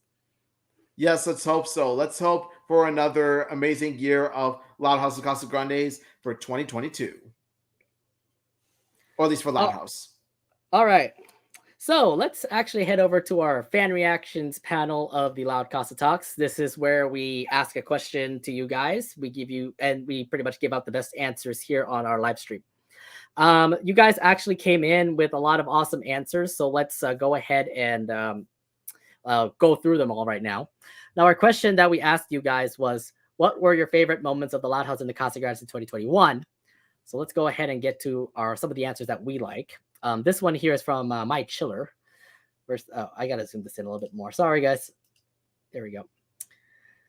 This one's come from a user named My Chiller. She says, I liked the Loud House trying new things like Zack Attack, Cowpie Kid, Hurl Interrupted, Friday Night Fight, seeing different character focuses and a different sister combo like Lisa and Lynn. More Becky and Casa in 2021. The Fruit Shake song was awesome. Those are kind of like her favorites. Okay, nice. Yeah, so not bad of a reaction. She also continued, by the way. Let me see here. She forgot to mention the Christmas movie. That was a fun highlight as well. It had some great moments, especially the jokes. Rambo Lisa charging at the shark, Crocodile, and the chase scene. You Oh, know, I love that one. see, they had some good moments, guys. They had some good moments. Yeah, Lisa, let me tell you, Lisa was one of the best parts of the live action movie for sure. All right, this is coming from a man named Maverick 3006. His answer is, I really like the Netflix movie, but I also liked how other characters have gotten starring roles in episodes lately, such as Mr. Grouse in For Sale by Loner. I also really like this, The Cook, for going back to the classic Lincoln Sisters set a team up format that had been lacking lately. What are your thoughts on this? Actually, this is why I really like Dissy Cook, because we don't see too often. You know, like we used to get Lincoln and sister episodes where it's just Lincoln and one sister alone. Especially like seasons 1 and 2, where you got a Lincoln and Luann episode, a Lincoln and Lana episode, and all that stuff. But lately, nowadays, we just see Lincoln with his friends, and Dissy Cook is a breath of fresh air because we finally get to see Lincoln and Lynn teaming up to solve, a mystery as to why they've been getting bad food.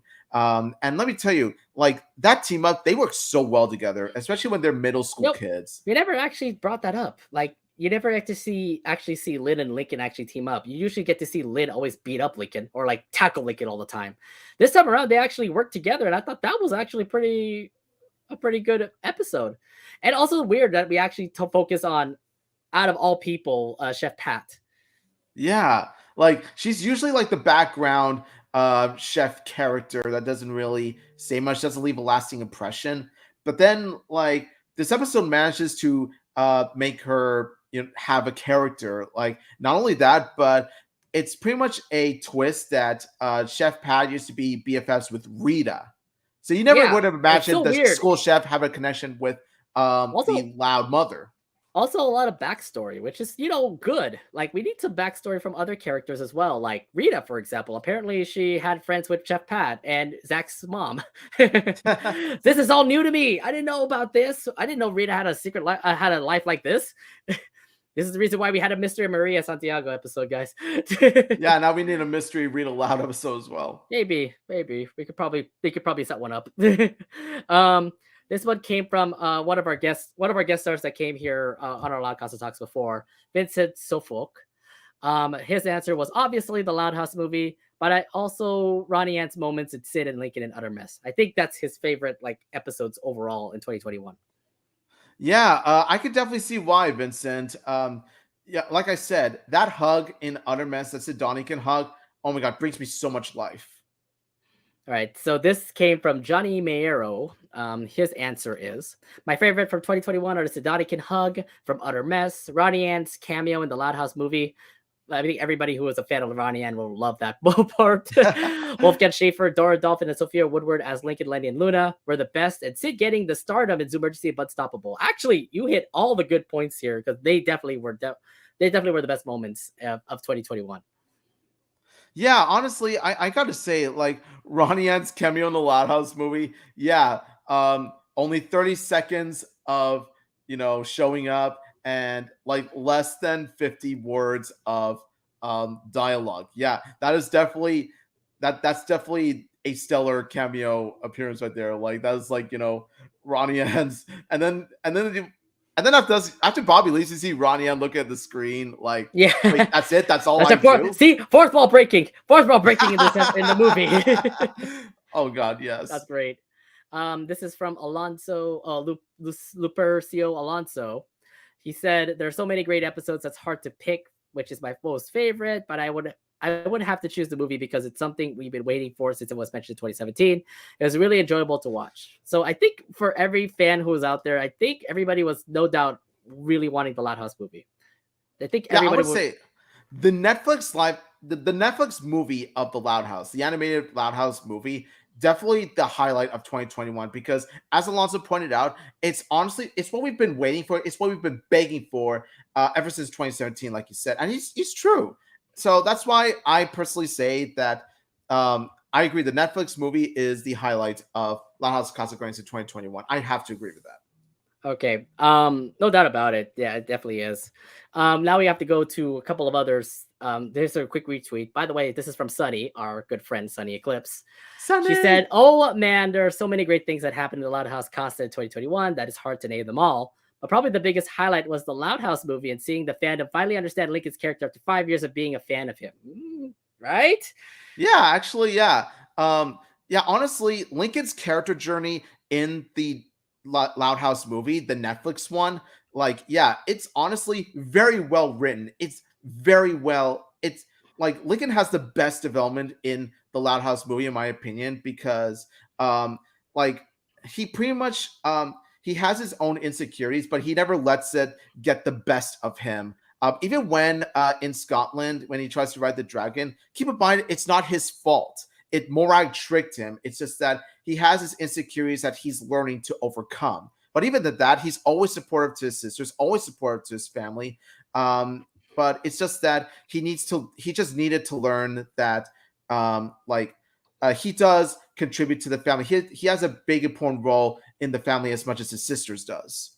Exactly, yeah. And the other thing too is that for those who actually started watching the Loud House because of the Loud House movie, you get to see who Lincoln Loud is. Yes, he could be a little kid, but at the same time, he's a person who's also maturing as well. And if for those who actually watch from the movie first, and then you actually watch the first episode of the Loud House, now you get to see like how Lincoln, is from the beginning in the movie all the way to like now, which is like season 5 of Lincoln Loud. So it's like you get to see like the whole ride of like how season 1 Lincoln was to season 5 Lincoln. Yeah, pretty much. Like I said, the Loud House movie is a bridge gap. It's a bridge between early Lincoln and the Lincoln right now. Oh yeah. All right, now we have another guest star that also came to our LoudCasa Talks, Real Gilbert Gann, our good friend, by the way. Thank you for coming to our YouTube. By the way, you have a lot. You have a lot. Let's list it down. Oh my gosh. I remember being a guest on the talks when I was a guest for the first part of the 2-part episode focusing on the Loud House movie, and I was happy to share some of my views. He was actually in part 1 of our LoudCasa Talks about the Loud House movie first. There was a part 1 and part 2, by the way. Number 2, second is Prank Mania 2021, reviewing the Silence of the Luans episode that I still recall that my internet is so messed up when I became a guest. Yeah, actually, that episode was very messy because you definitely were in and out. So, yeah. That was a bad one. Number 3, Omi's episode review rants of 2021. No offense. Ranting and disgust during Believe me, I'm not offended at all. Look, in fact, I do it as a compliment. Ranting and disgust during the Blinded by Science review about that mutant of an excuse. You know who it is. And then storming out during the Gossipy Girl review. You literally did that. I remember. You literally stormed out. I'm like, what? Yes, and I have no regrets at all. It's just like, it's good to like let out the amount of, animosity and just overall disgust you have towards the things that, you just thought, it could have been so much better. Like Casagrandes, the Loud House, you're better than this, It's all for tough love's sake. By the way, we're setting up a new LoudCasa Talks episode talking more about Gossipy Girl, by the way. Yeah, and let me tell you, it's not going to be pretty at all, so watch out. And then 4 out of 5, Asylum 26. I believe that's Darren McGowan's. Yeah, Darren McGowan and Miguel Puga appearing on the chats during the countdown to the Loud House movie. I was speechless to myself that I saw these two on the chats together with us fans. Literally, we were starstruck. Yes. That was honestly one of the highlights for me. It's just the fact that they watched our stream and they were interacting with us. They were actually talking with us. Yeah, they literally talking with us, and I was like, "Oh my god!" Like, it was awesome. I don't. It's like, don't screw up, please, don't screw up. Like in the back of my mind, I'm like, "Oh god." And then number 5, sharing this artwork that I commissioned for Sunny Eclipse. I was so grateful that you guys shared it with the fellow fans. Yeah, you're a great artist, man, and we definitely want to share it for you. This is no exception. This is one of your best works, definitely, man. All right, and we have one more answer. Let me get that one more answer that we can give to y'all. So let's go to this person, Ethan Entertainment. He says his favorite moment is when Sid, Lincoln, and Ronnie Ann hug each other in an utter mess. Okay, cool. I think everybody loves that. Everybody loves the fact that this is a Donny Kid moment in an utter mess. It's cute. It's an iconic moment for sure. Now, I picked this last because he has a question for us. Would it be nice if Sid met Clyde? Yes, it would. I can 100% agree that it would be definitely nice if Sid meets Clyde. Whether they're friends, whether they're a couple, whether they're friends with benefits, anything. Whoa! That's still too much there. Oops. Oh, 18 18. up Okay, for now you. we became an 18 up podcast. Thanks a lot, Omid. A little 18. Oops, a little 18 up for you guys. I apologize. You have to flip that. Oh, you're nasty. I apologize for that. Don't worry. This recorded part of the fans' reaction will not be on our Anchor podcast, by the way. So yeah. Keep it PG, yeah. Yeah. All right. That's pretty much it for us here. Thank you all for those who have been watching our 3-hour long live stream of the LoudCasa Talks podcast. Just remember that you can also listen to the LoudCasa Talks wherever you listen to podcasts: Spotify, Anchor, Apple Podcasts, Google Podcasts, wherever you listen to podcasts, we'll be there. So hopefully listen to our episodes from season 1 to season 2. And we're just starting season 3 right now. So yeah, listen to what we were talking about Loud House and Casagrandes. Also, we have our YouTube channel as well. Please subscribe to our YouTube channel. Click the bell, and also click the bell to be notified when we are live. I will let you guys know that we're going to be live next Thursday, the 24th of Thursday, as we review the next Casagrandes episodes. The episodes are Let's Get Ready to Rumba, Pero Malo, Zotzu That, and Maxed Out. That will be this Thursday, the 24th. So hopefully you guys will join us on YouTube again for that. And of course, we also do have a new LoudCasa Talks coming up next Sunday. Just a heads up, because of the whole fact that the Casagrandes is canceled, we need to really think about why this got canceled. What was the reason why Nickelodeon had to do this? Was it SpongeBob? Was it a bad rating thing? Why cancel it out of all time? Why cancel it when it was actually good? So next Sunday, we're going to be talking about the fallout of the Casagrandes cancellation, because to be fair, there's a lot to talk about. There's just a lot to say about like why this got canceled. Why was it like this? Why was it like that? Why did you actually have to get a good show that continued to do well to actually to actually just say goodbye? I don't understand. And the fact that also the Casagrandes is also going to the Loud House. There's too much to go through. That's why me and Omid are going to be having a big talks about what's going on with the Casagrandes now that we know that they're canceled. Let me just a bit of a warning. There will be rage involved in this. And I mean pure, raw rage when talking about this subject. So just a bit of a warning. Viewer discretion is advised. Yep. Just so hopefully you guys come back here Sunday, the 27th. And yeah, we'll definitely do another LoudCasa Talks episode. Anyways, that's pretty much it for us here at over 3-hour podcast. But you know what? We had a lot to talk about. A lot of awesome stuff in 2021 for sure. Definitely. 2021 was such an eventful year, especially for Loud House and Casagrandes. We just had to, let it all out. We just had to say what we wanted to say about this amazing year for Loud House and Casagrandes. Yep. It definitely was an amazing year for the Loud House and Casagrandes. So hopefully 2022 looks promising. But that's pretty much it for us here at our LoudCasa Talks podcast. Thank you all for watching our YouTube stream, and thank you all. Sorry, I gotta redo that again. Thank you all for listening in to our podcast. My name is Nate. And this is Omid saying thank you all so much for watching. Thank you all so much for listening. Your love and support means so much to us. We're very grateful to you guys. Thank you so much for the questions and your comments as well. And until next time, smell you later, Louds.